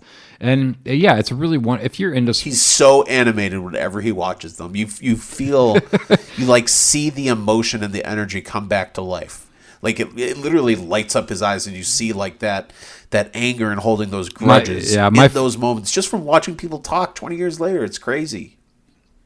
My favorite thing, one of my favorite ones, was when the glove is talking about how he could have just played a little differently, and Michael Jordan's like, the glove was no problem. I had other things on my mind. I didn't have any problem with the fucking glove. Yeah. Yeah, and then it cuts to his dad. Father's Day. Yeah, it's his dad. And you're like, oh, yeah, that's probably like more realistic than like he actually struggled to play against this player. Who, you know. Although that's the one time where I'm kind of like, bullshit, MJ. I remember that finals because the Sonics were my other favorite team of the 90s. I love that Peyton Kemp team. And that was the only Bulls finals where I was kind of conflicted on who I was rooting for. And I remember after the Bulls went up 3-0 and watching those next two games, and Peyton had him locked up. I mean, as much as you could lock up Jordan. But he definitely stunted Jordan's play for a little bit. He couldn't contain him to win the series, but he held him down for a little bit. So to me, that was one where I'm like, Jordan, you're definitely not being fully honest right now, and I think he knows that.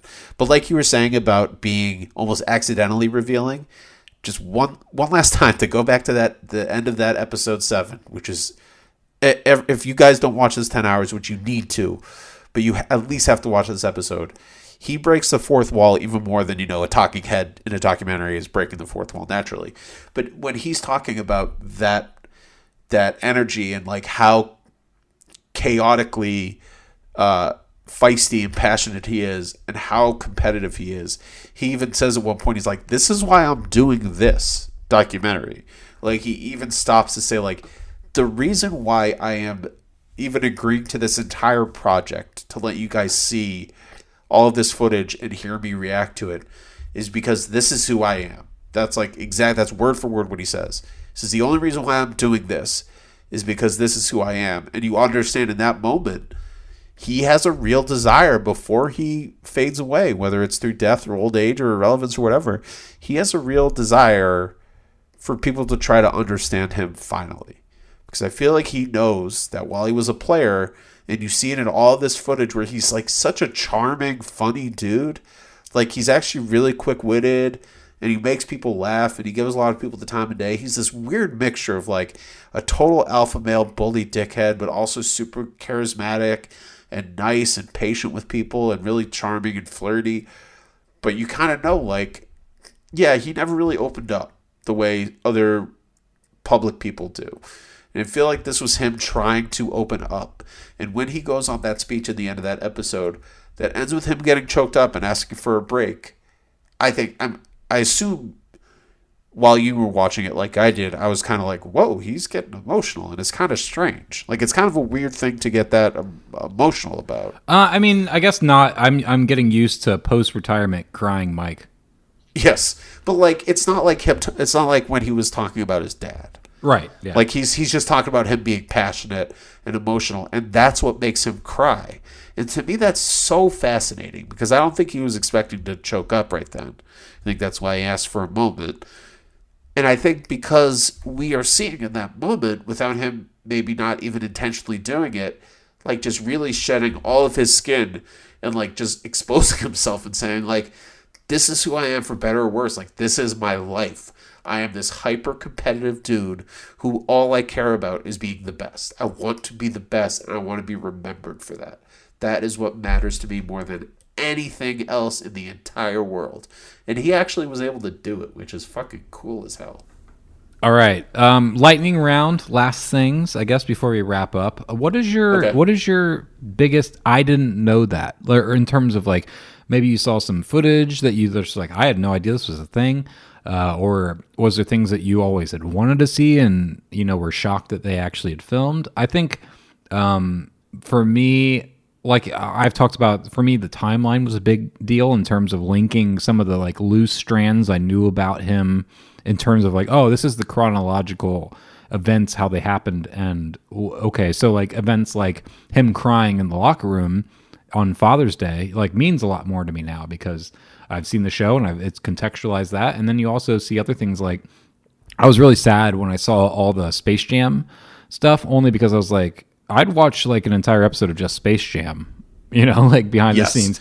And, yes. But I another 10 hours. Yeah. Please. Cause the Space Jam stuff, came out of that year that he returned to basketball and they lost in the playoffs because he was not up to shape and physically couldn't handle it. And basically they say, like, I set it up at Warner Brothers. I was going to shoot the movie, but I had to train. I had to be ready and be like good to go for the next season. So they built this gym, and the show kind of goes into, I had known all this from movie shit. For me, seeing the actual like Warner Brothers gym that they built for him, I was like, oh my God, like look at because there's apparently like everyone who was on the Warner Brothers lot eventually came over to play Jordan during this time. Like George Clooney was over there, like during breaks from The Peacemaker, like shooting hoops with Jordan, or like in between episodes of ER was like over there. So there's all this like legendary stuff of all the people from Hollywood coming over to shoot hoops with Jordan during this period. So to get a glimpse of that was so fucking cool to me. I was sad, but then I listened, and apparently that is all of it. Apparently that is every single bit of existing footage that exists from those games. They like were not allowed. Oh, that's heartbreaking. Yeah, so I was like, is there more of that? Why wouldn't they show more? But the director, I was listening to an interview on a podcast with him. He's like, that is literally like every frame of what is available of those games, because some of those games were like literally at the top of NBA. Like it was like the fucking Olympic team, like going against each other. It's incredible games. So those were some of my like biggest. I didn't know that. I didn't know this footage exists. I didn't know the timeline. So that was a big deal for me. I'm curious with you as someone and you made fun of our friend Ian, who's a giant Jordan fan. For you guys as Jordan fans, what was the biggest, like, I've never seen this before. I can't believe this footage exists. Like, I know some of the Kobe footage was big for people. Like, what was big for you? Most of the stuff for me that I didn't know about was earlier in his career when I was younger. And, we talked briefly about the Jesse Helms Senate race and Jordan's refusal to dip his toe into that, which was a story. I mean, they showed news footage basically of his reluctance back then, but I was 5, so I didn't really know about that. He was always very apolitical to me as a fan, as a kid. And to know that he kind of disappointed members of the African-American community throughout his career by kind of acting. He reminded me of O.J. Simpson while he was an athlete and post football career when he started doing like Hertz commercials. Yeah. Even Obama was a little critical of him at that point. Yeah, for sure. And like, O.J. was really focused on being this black celebrity who could not scare white people. I'm not black, I'm O.J. Exactly. So he reminded me a lot of that earlier on in his career, which surprised me. The biggest thing I didn't know was probably, you mentioned the Dream Team, and the one documentary, if I could ask for anything, would be to get all the footage of those practices of that U.S. Dream Team. I mean, they talk about it a lot, especially the Magic Johnson Jordan game, but that stuff is legendary among basketball fans. So if anyone could compile all that footage together and release that would be a dream come true. But talking about Tony Kukoc, who ended up being an integral part of their second three-peat, I did not know until this documentary how early the Bulls were courting him and how personally Jordan and Pippen took it out on a young Tony Kukoc when they played in the 92 Olympics and he was playing for Croatia. And they show footage from that first game where basically Pippen just destroys Kukoc. Just absolutely destroys him. Did you have a favorite, like Jordan being petty a moment? Well, you mentioned it briefly about this guy put up 37. I'm going to put up 37 in the next half. The LeBradford Smith game. The Washington Bullets guy who was the scrub who had one good game against Jordan. And then Jordan makes up a slight. He lies and says that LeBradford Smith went up to him after the game and says, good game. He said good game in the wrong tone. He said good game in a wrong tone, and they were on a back-to-back, and Jordan used that, and that's what he says on the flight to Washington. He put up 37 tonight. I'm going to do it in the half of the next game. And he put up 36 in the first half of that game. And then you find out later, he didn't even slight him. He made that up to give himself an edge. Like, that's how crazy Jordan was. So that moment of being petty, when you have to lie about it, but you still convince yourself, even in your own lie, to me, that's just like a new level of craziness. But yeah, that Kukoc Olympic story was something that was new to me. All right, last thoughts. Let's wrap it up. Let's move on to our next topic. Is there anything else you want to say about the lightning round? Lightning round was one question, huh? Well, I was just gonna. I assumed you had like multiple answers, but all right. Well, I guess my other questions were like biggest goosebumps, but you kind of said the end of episode 7. Is there a different episode? Yeah. So there's one other thing I can mention. When Jordan's dad dies, James Jordan, that was between 93 and 94. So that was the summer of 93. I turned 8 years old. I was already a Jordan super fan. And they go into the footage of Jordan's retirement in October, which is like right before the season starts. It's not like he did it early in that offseason. He waited until a couple weeks before.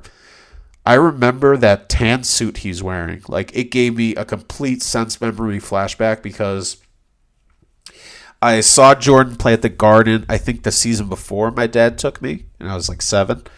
And we had bought tickets because my birthday's in August. And I asked for Bulls tickets for when they came to the Garden. And so I had them, and it was like all I was thinking about was I was going to see Jordan play the Celtics again next year, and I was so excited. And I remember early in the morning, my dad was on his way to work. I think I was on my way to school, but I'm not positive. He kind of pulls me aside, and he's like, Tom, I just want to let you know that Michael Jordan retired, so when we go to that game, he's not going to be playing. He's done playing basketball. And I broke down sobbing so hard, and he's like, no, don't cry.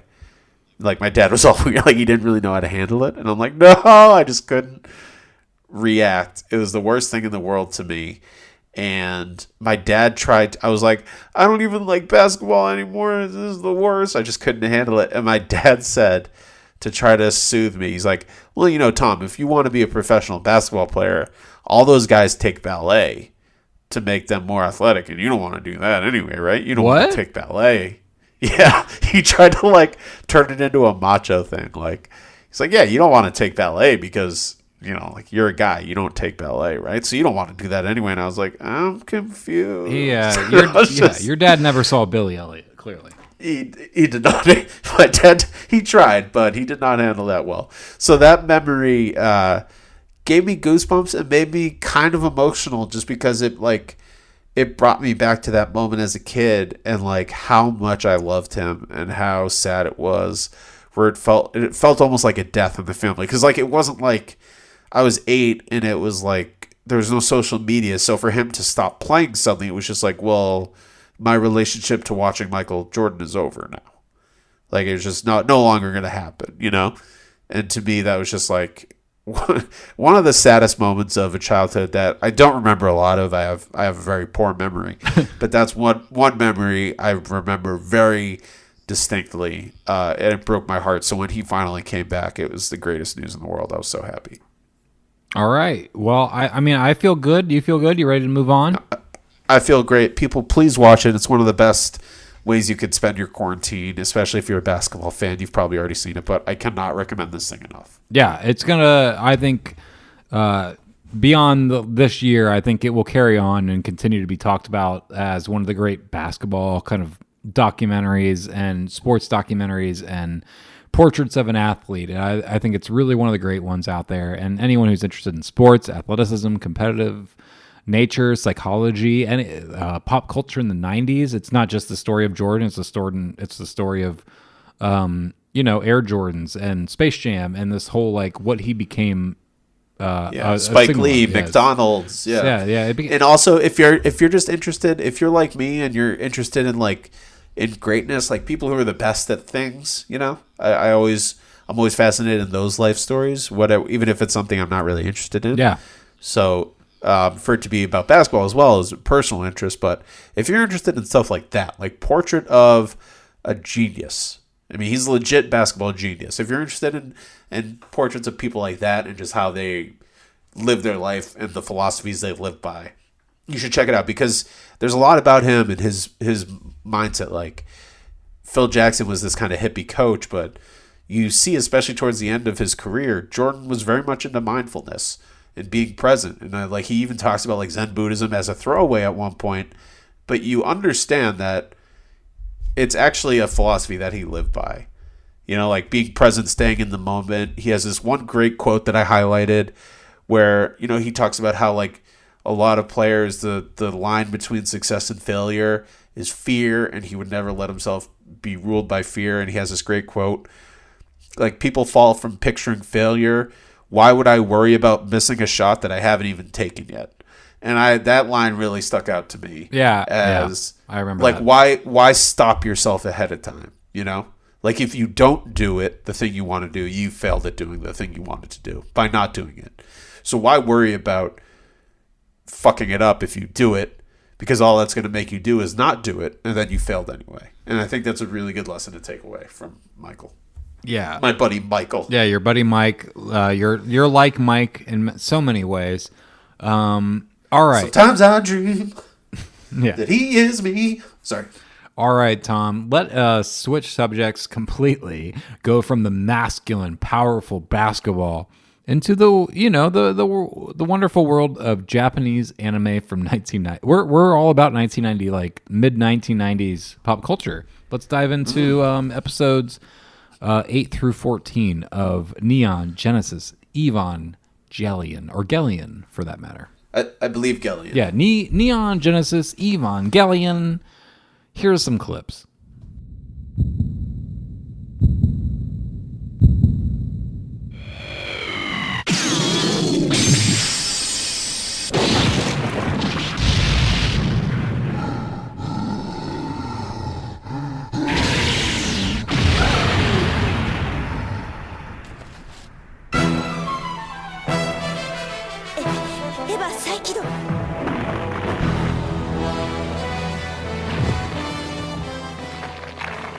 Okay, here we are.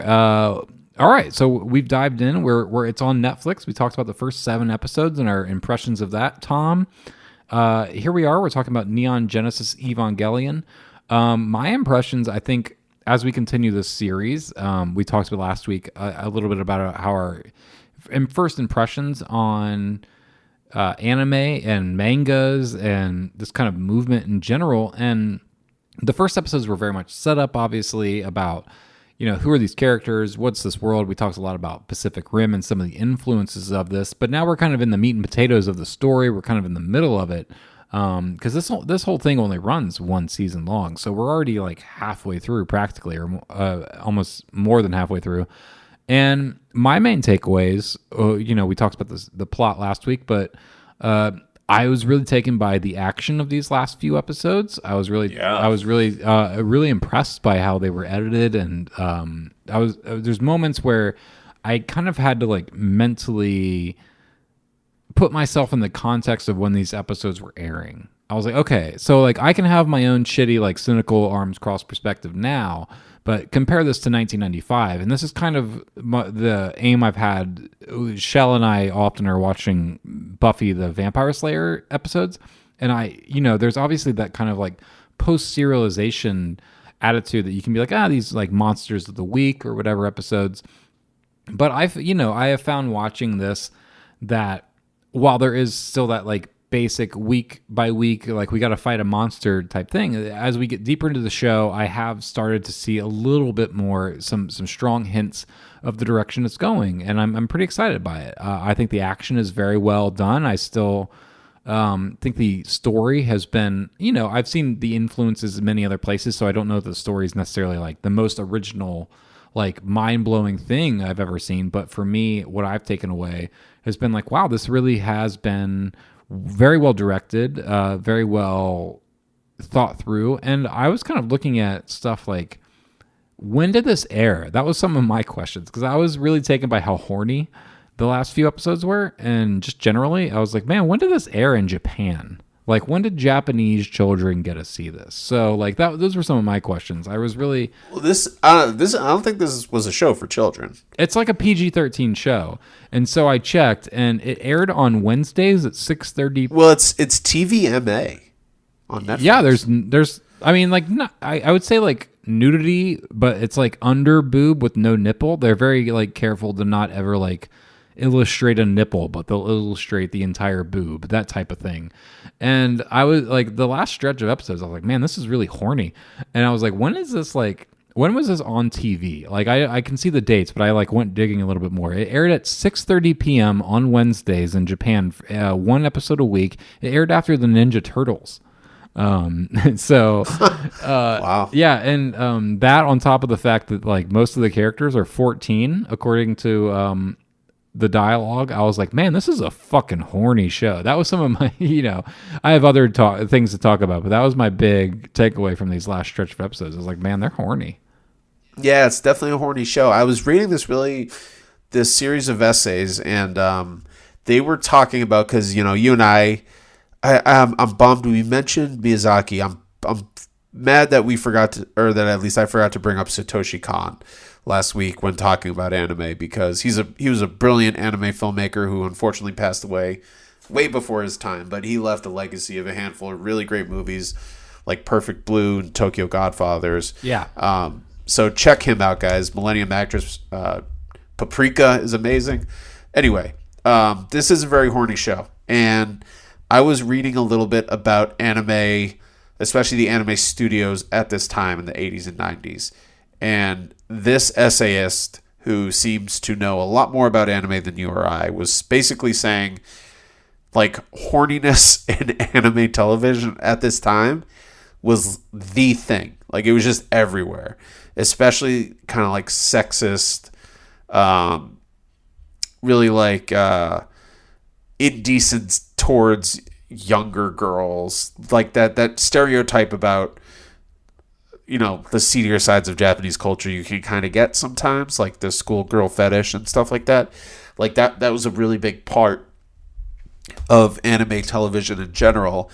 And what this guy says, while he doesn't say that Neon is exempt from this, he says that this show at least tries to use it in the context of the characters. Like a lot of the horniness, it doesn't come from like adults just leering at kids. Yeah. It's a lot from the perspective of like the 14-year-old boy, like reaching puberty and dealing with his confusing emotions about being horny around girls and not really knowing what to do with it. It's like stuff like that. So at least it works kind of within the characters in the world, but it doesn't mean that the show is not horny as shit. It definitely is. Yeah, I guess that was one of the bigger shockers of these mid episodes. Like, there's so many episodes of or shots of girls getting changed and being like, "Hey, don't look at me," or like they're crawling through vents and it's like, "Hey, don't look up my skirt." Or, there's, hey, you have to do this new simulation, but you have to do it naked, and the girls are embarrassed about being naked.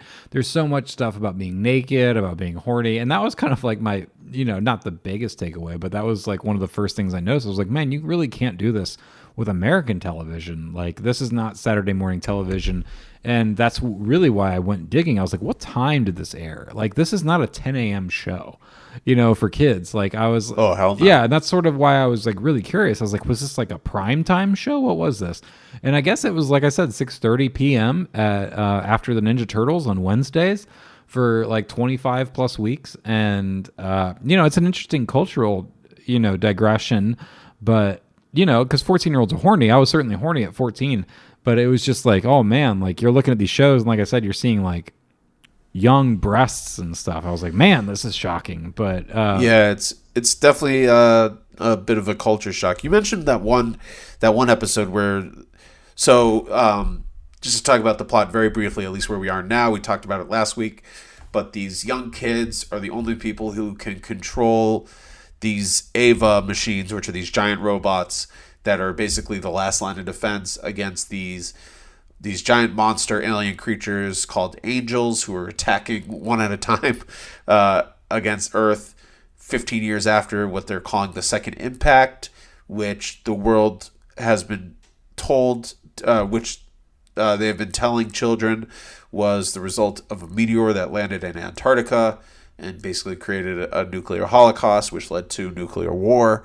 But what really seems to have happened was it had something to do with one of these aliens, and they feel like they're ramping up their attacks again, and like a third impact is maybe on the way.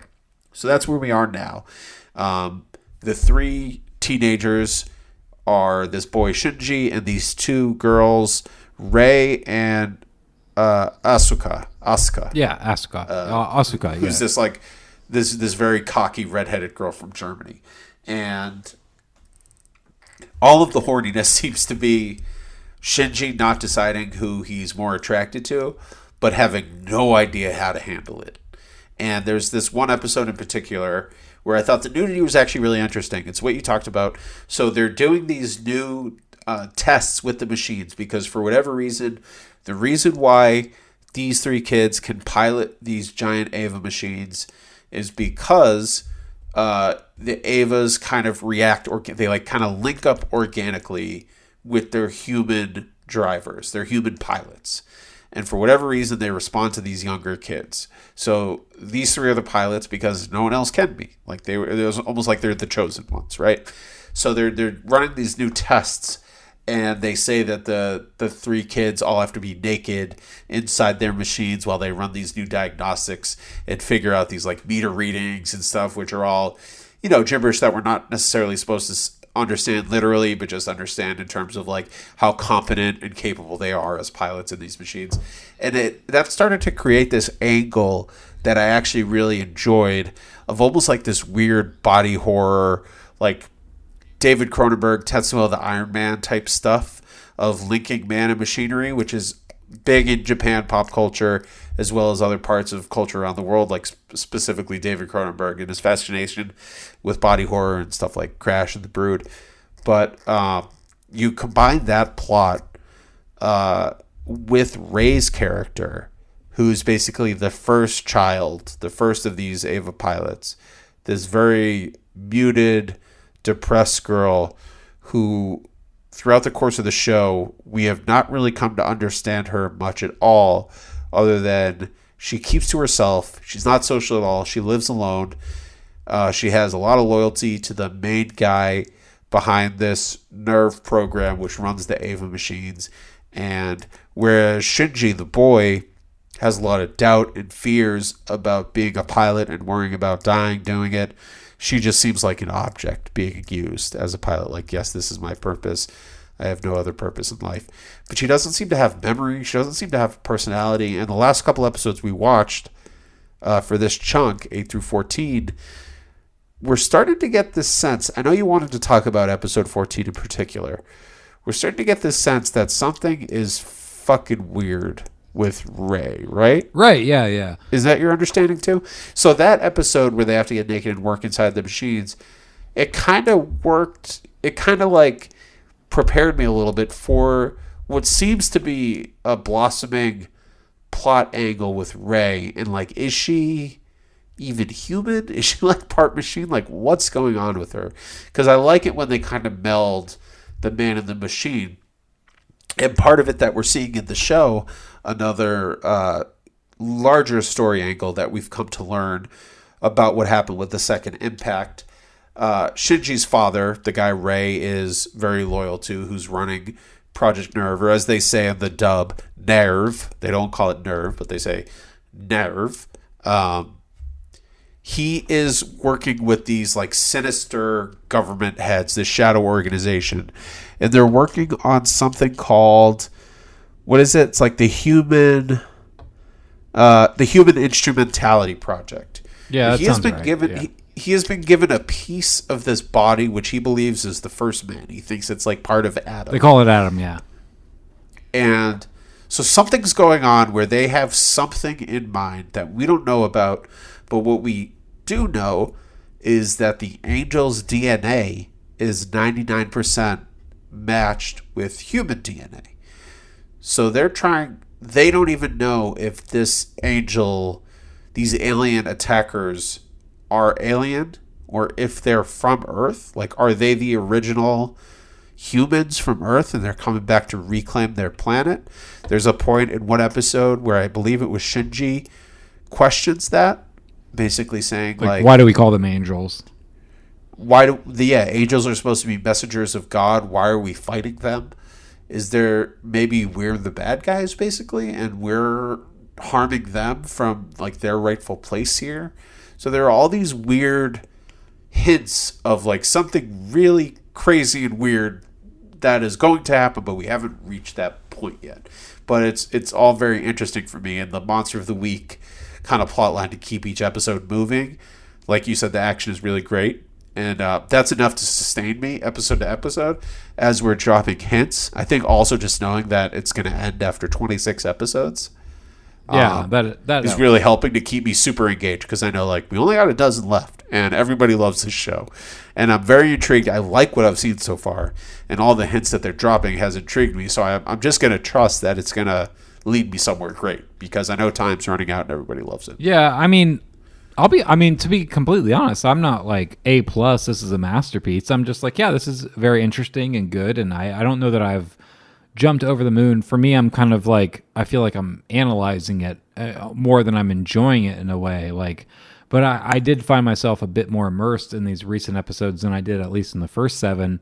And, I would say that largely the last 7 have centered around the training sequences that are kind of mixed in with angel battles. And I think the main development that we learn as an audience and that they learn as characters is that the angels evolve with their environments. So, there's an episode where they go down to like high pressure underwater to like find an egg, and they find a angel that has kind of evolved in that high pressure environment and can open its mouth and kind of do all this damage. There's another one that is involved with a tech that kind of like adapts itself to the computer. So they kind of see that these angels are adapting themselves to their various environments, and it's like, well, how do we challenge that? Like they're evolving so fast that we have to like come up with new ways to counter them.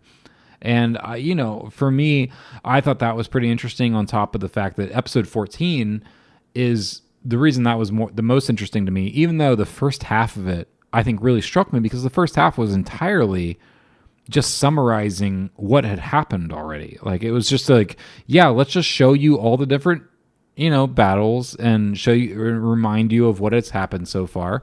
And you could theoretically start the show at episode 14 if you didn't want to watch the first 13. Yeah, if you were just like, well, let me just see the battles that have happened in the previous episodes and see where the monsters are. Yeah, you could just watch episode 14. You're caught up. And it was interesting to watch that. But then the second half of episode 14, it's become much more about like the psychological impact of what it's like being in those Evas, and which person can operate each whatever you want to call them, mecha, machine, Eva.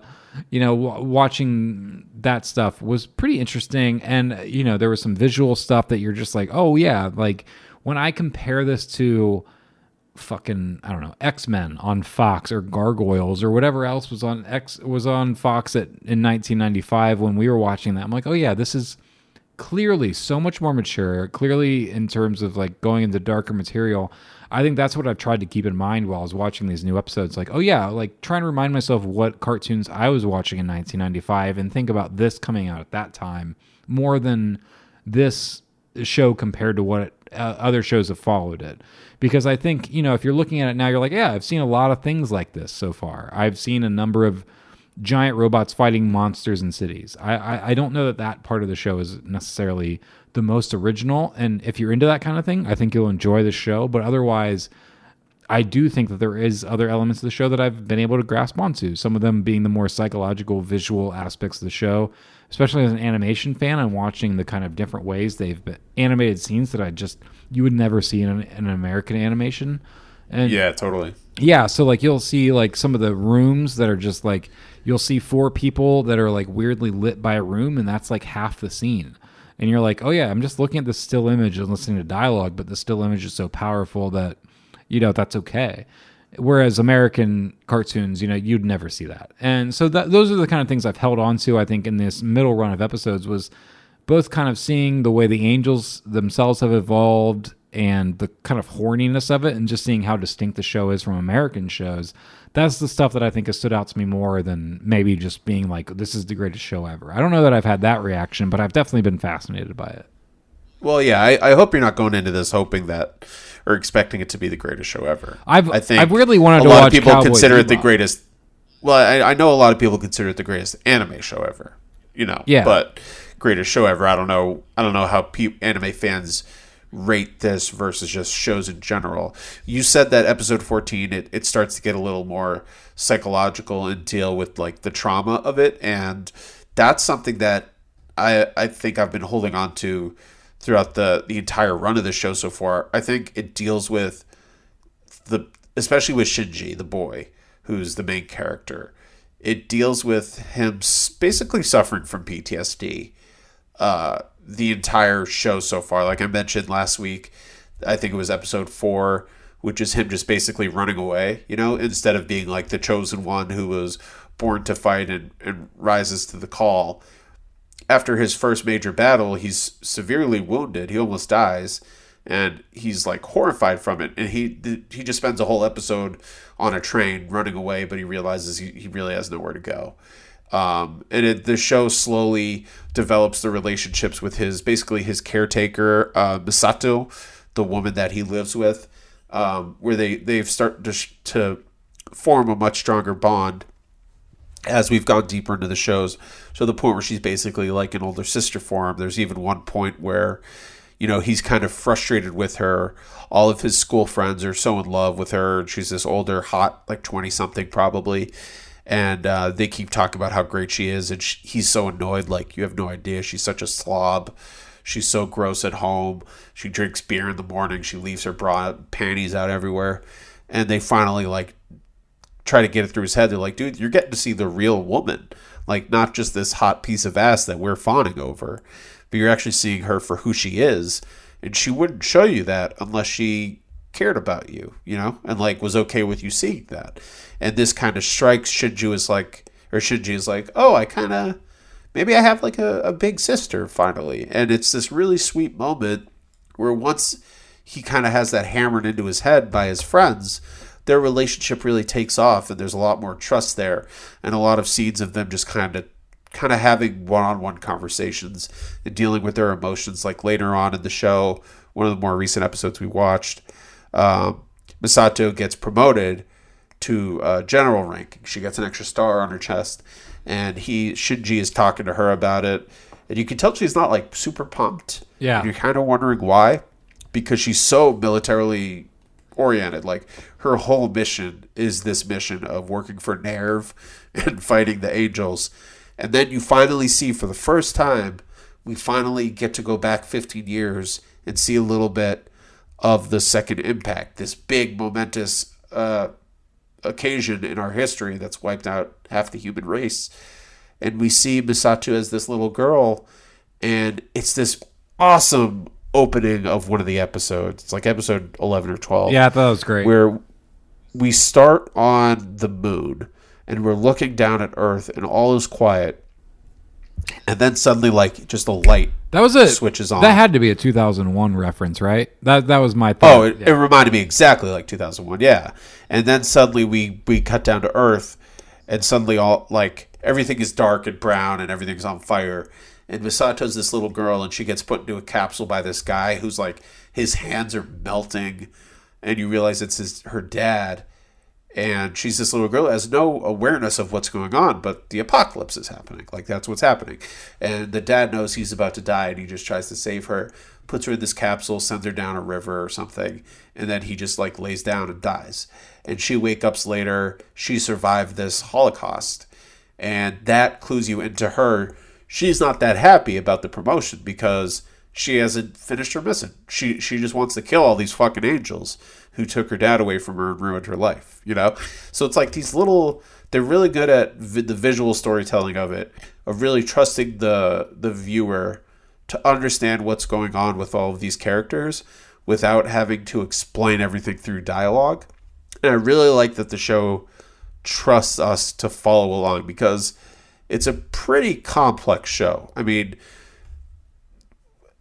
obviously it's very Monster of the Week, but in terms of like the plotting of the secret government shadow people, the actual aliens, and what actually happened 15 years ago, and what they're worried about happening now, and why the robots only work with these young kids, like there's a lot of confusion and shit that they don't spell out for you. But I like that. I like that they keep me wondering, because I think the story, the actual like aesthetic of the show, and the confidence that the storytellers have in the show, even if I don't understand all of it as it's happening, I feel their confidence, and that's enough to like just keep me rolling, Yeah, I think it's like he said. I think I've been more interested as I've watched it. I think I've been like, I really would like to revisit Akira and Ghost in the Shell and Cowboy. I would like to watch Cowboy Bebop. So, it's been it's kind of been one of those things of like,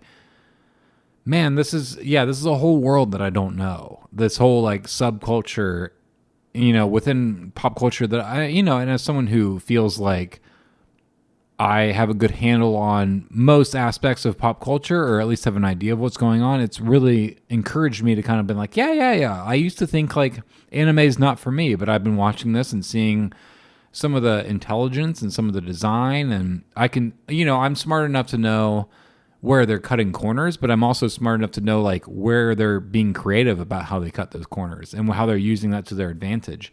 And I think it's great. And so far I've been, I would say these middle episodes have grabbed me almost more than the first 7. And I was like, by episode 4, same with me. Yeah. By episode 14, I was like, okay, yeah, I'm much more willing to kind of keep going on this journey than I think I was by episode 7. Good. I was going to ask you that as we wrapped up the segment, if you were more or less or about the same. I'm glad you're more, because I am too. I'm kind of tempted to just dive right back in. A couple things I wanted to add. I talked about kind of like the man-machine melding going on. Yeah. And there's a little bit more of that I didn't mention yet. Like there are these computers called the Magi's, which are like these 3 computers, which are almost like they kind of reminded me of I'm blanking on the names of the girls in Minority Report, the precogs. Precogs, yeah. They're not exactly precogs, but they kind of remind me of that. They're just these 3 supercomputers that basically evaluate all of the data they have and then make certain decisions. And there are 3 of them because they can never end in a tie. Majority rules, and that kind of influences the decisions of Nerve and what they want to do moving forward.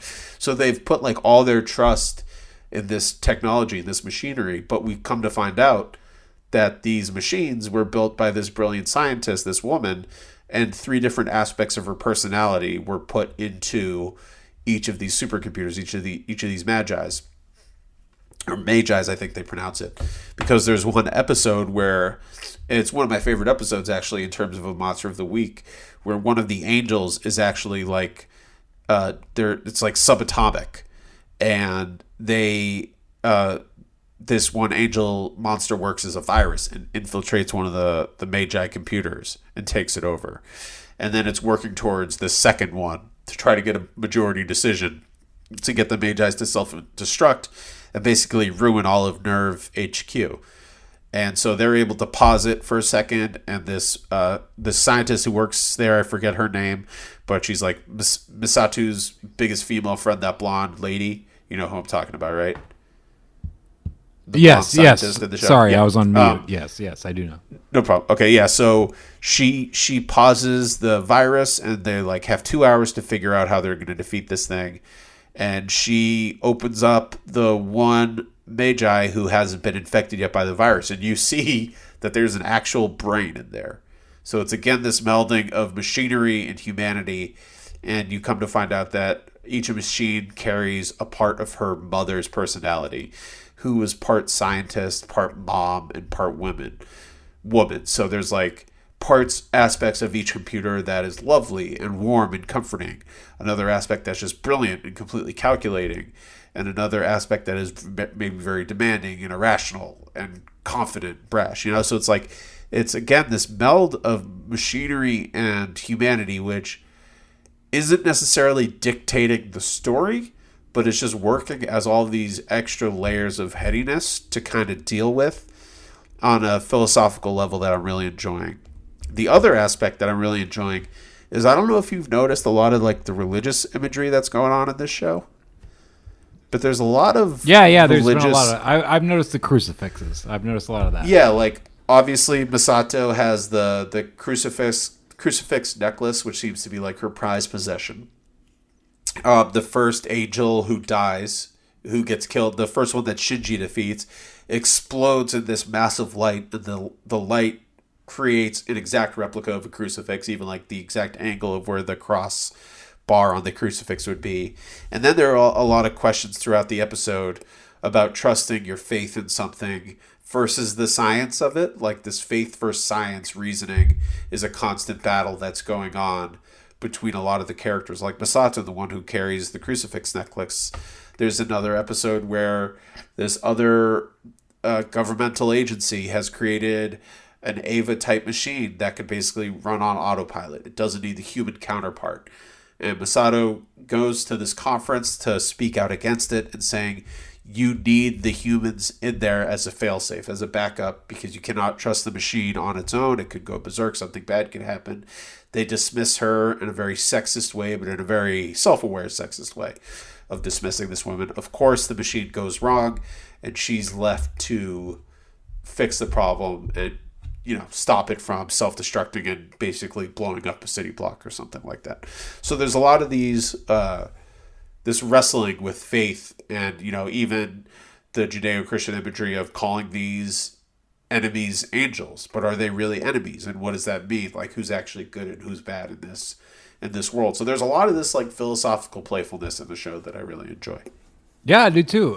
Like for me, the weirder it gets, the better. I'm kind of like Absolutely.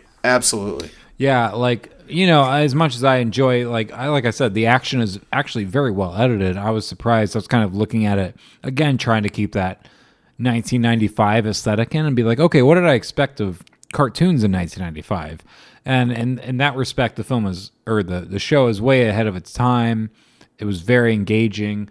I look forward to more episodes. I'm curious where this show is headed. I definitely agree that there is a psychological aspect to the show that is very engaging, especially compared to some of the more basic, like just Monster of the Week stuff, which I think can appear at first like, oh, this is just an action scene that you guys are throwing in. But I think the show has been very good about, let's find a psychological underpinning to all of this, and what does this reveal about our characters? And yeah, it's been an interesting time. Like I said, I was just gonna say, like I have had an urge to kind of like, let's explore Cowboy Bebop. Let me go check out the other ones. Like that might be. Dude, I'm down. I got the Blu-ray of Cowboy Bebop. We can watch it. All right, let's do it. Yeah, the one of my favorite action episodes is like the synchronized swimming episode. Yeah, where Shinji and Asaka have to basically mimic each other's movements and work in perfect harmony to defeat one of the angels. And it's like set to classical music. It's like a synchronized swimming dance. It's really great. But, you know, most of the action usually deals with the fallout, and it's not like glamorized action like a lot of these shows would be.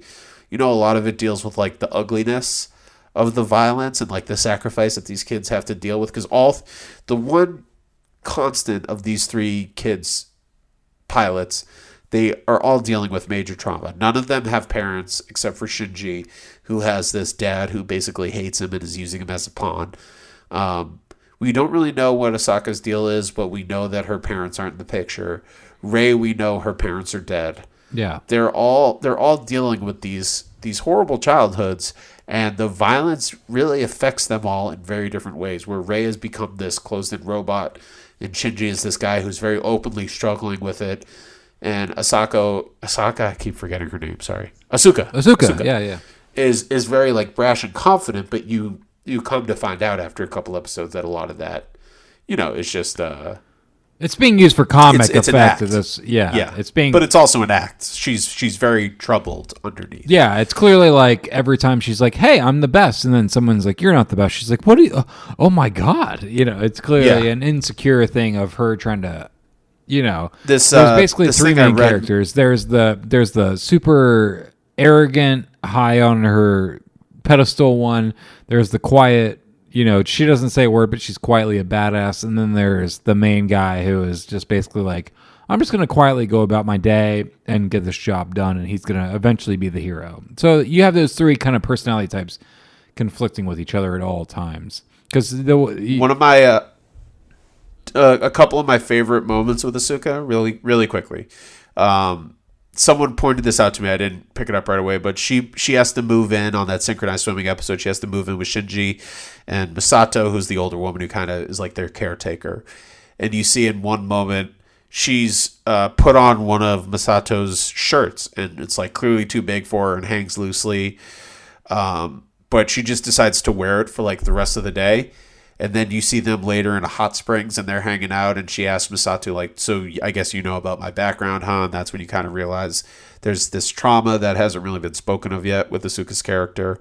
But it's like those really little visual clues that tell you, like, oh, she's looking up to Misato as like a big sister or mother figure because she doesn't have one. So as cocky as she wants to get, she's still this little girl who's going to wear her big sister's shirt and then walk into Shinji's room at night, sleepwalking, and just start like quietly crying in her sleep, calling out for her mom, you know?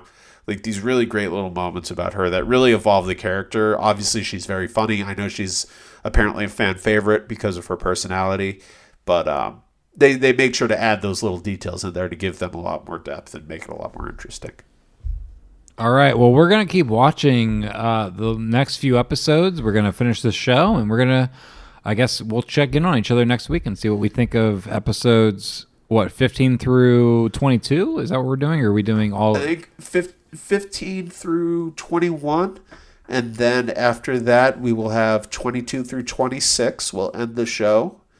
And then we can add the movie into that episode, the end of Evangelion movie, or save that for the following episode. All right. Well, yeah, I look forward to checking those out. It's been a really interesting experience, and I thank you for pushing me to do it because it's one of those things I think I would have never done otherwise. So cool. Cool. So I pushed you to finish The Last Dance and actually watch 9 and 10, and you're pushing me to watch Japanese animation. So we're that's the goal of this podcast.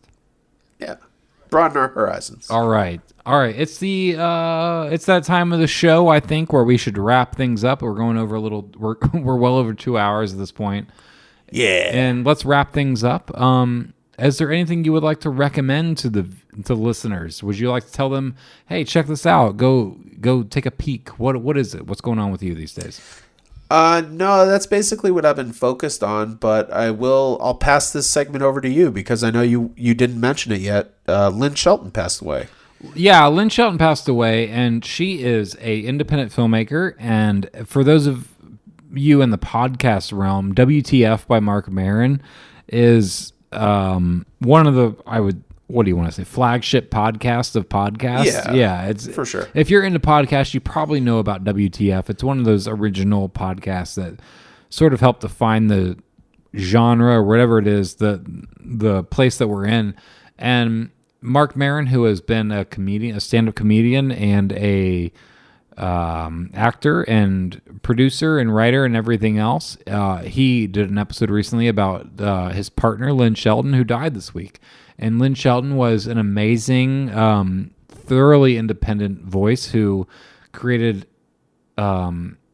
independent films and kind of did the thing that I think a lot of us try to do in terms of, she went and worked on TV shows and would use her clout and money from those TV shows to go and do independent films that were done her way. And for people like Tom and I think her for one thing, she died at 54, and she died very suddenly. It was not a long time coming. It was a blood disease that no one had diagnosed, and it was very sudden and surprising. So I think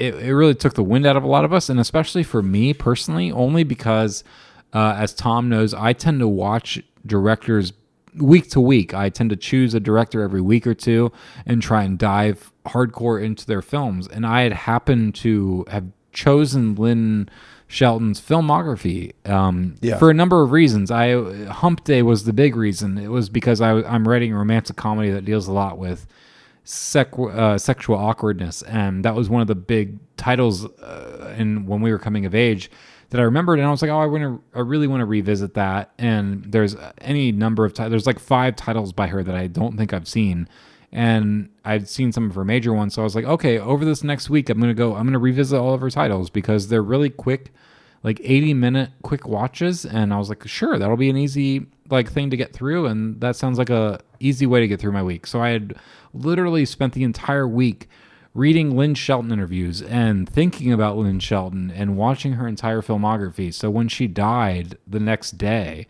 for me, I know I'm just a fan, it was just kind of shocking, someone you've thought about for even just a few days.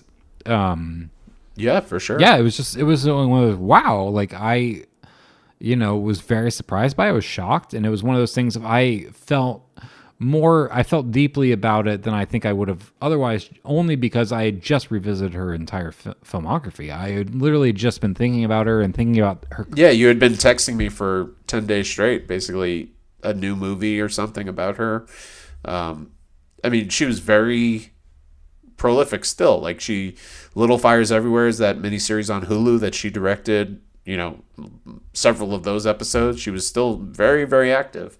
And like you said, she had just been giving interviews like the week before she died, healthy, with Mark Maron. Yeah, I had, I'm a member of the independent film group out here in IFP out here in California, and they had literally like set up that week a like webcam interview with her and another director, because like she was so active and just trying to tell young people like, hey, it's really easy to make not really easy, but you can make a film if you want to make a film. And she was really encouraging of young and independent filmmakers. And even if I personally did not love every single one of her films, or we kind of, I think, tend to tease filmmakers like that. It'd be like, oh, you just made little character dramas about small little problems being overcome. I think, it's easy for people like me and you to kind of slight that in a way and kind of be like, yeah, like they weren't trying for much, and I think there's a lot of bad versions of that, but she was one of the good versions of that.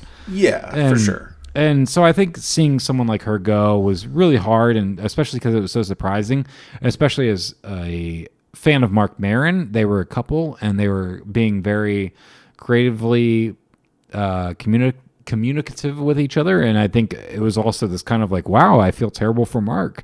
I don't even know Mark, but I feel terrible. I bet he's doing terrible right now. And so all that was a really hard week for those of us who are film fans. And I just wanted to read this quote from her because it's meant a lot to me the last couple weeks. And she said it. I had read this quote before she died, and then people shared it the week that she died, and it meant a lot to me as an independent filmmaker. And I guess I just wanted to highlight it really quick before we left. She said, I self-generated my own work, and I never went around asking permission to make it. The main reason women make inroads in independent film is that no one has to say I pick you. It's not pounding on anyone's door. It's not making my own way. You can buy a camera for $1,500. It's insane how easy it is to make a movie.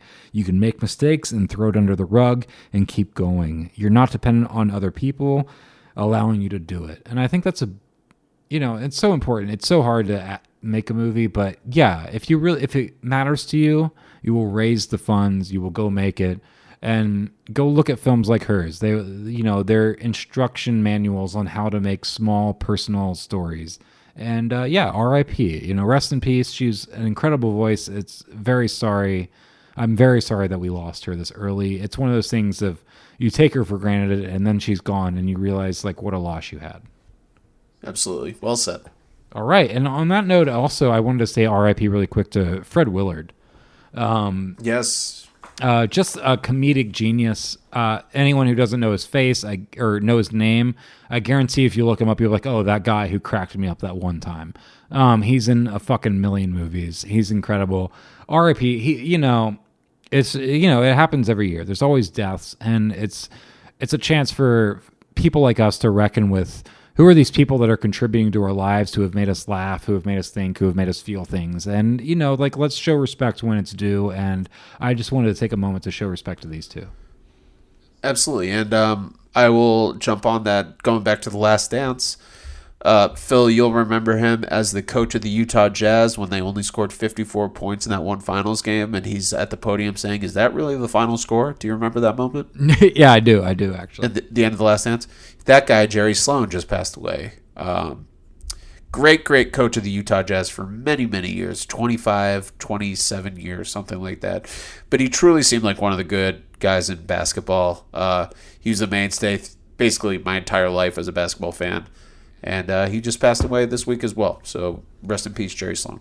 Yeah, rest in peace, Jerry Sloan. Rest in peace, Lynn Shelton. Rest in peace, Fred Willard. It's a hard week. But let's just, like you said, let's go watch those basketball games. Let's go watch those movies let's go watch those performances. They're going to live forever, and that's the beauty of the internet and of streaming and of available video and whatever else. Like, we have those things there locked down, hopefully forever, and we can kind of keep we can keep cherishing them and keep going forward. And it's a hard time for independent film, and to see someone like Lynn Shelton go, who is by all accounts one of the nicest human beings and collaborative and open with actors. Those are the type of people that you want to work with. And like, it was sad to see her go, especially, like I said, after I'd spent literally a week thinking very hard about her.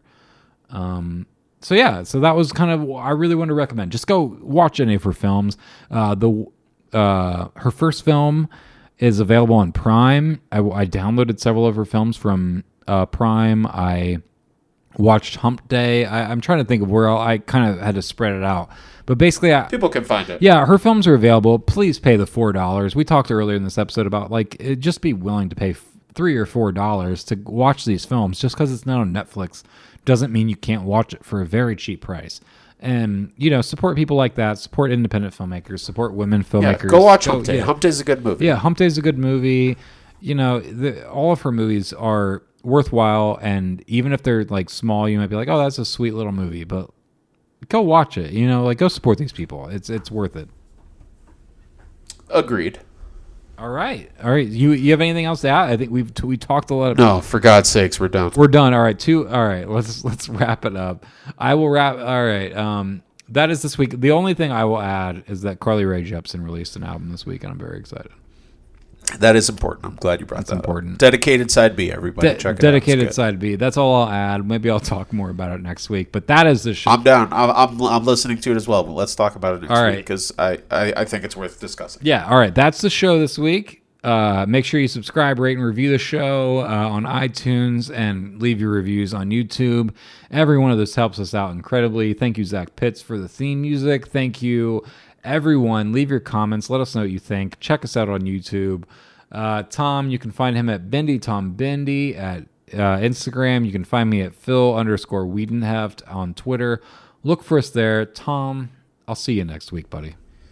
All right. See you, buddy. Love everybody. Love yourselves. Touch each other. But not right now. No, I'm going to do it right now. Okay. All right. Bye.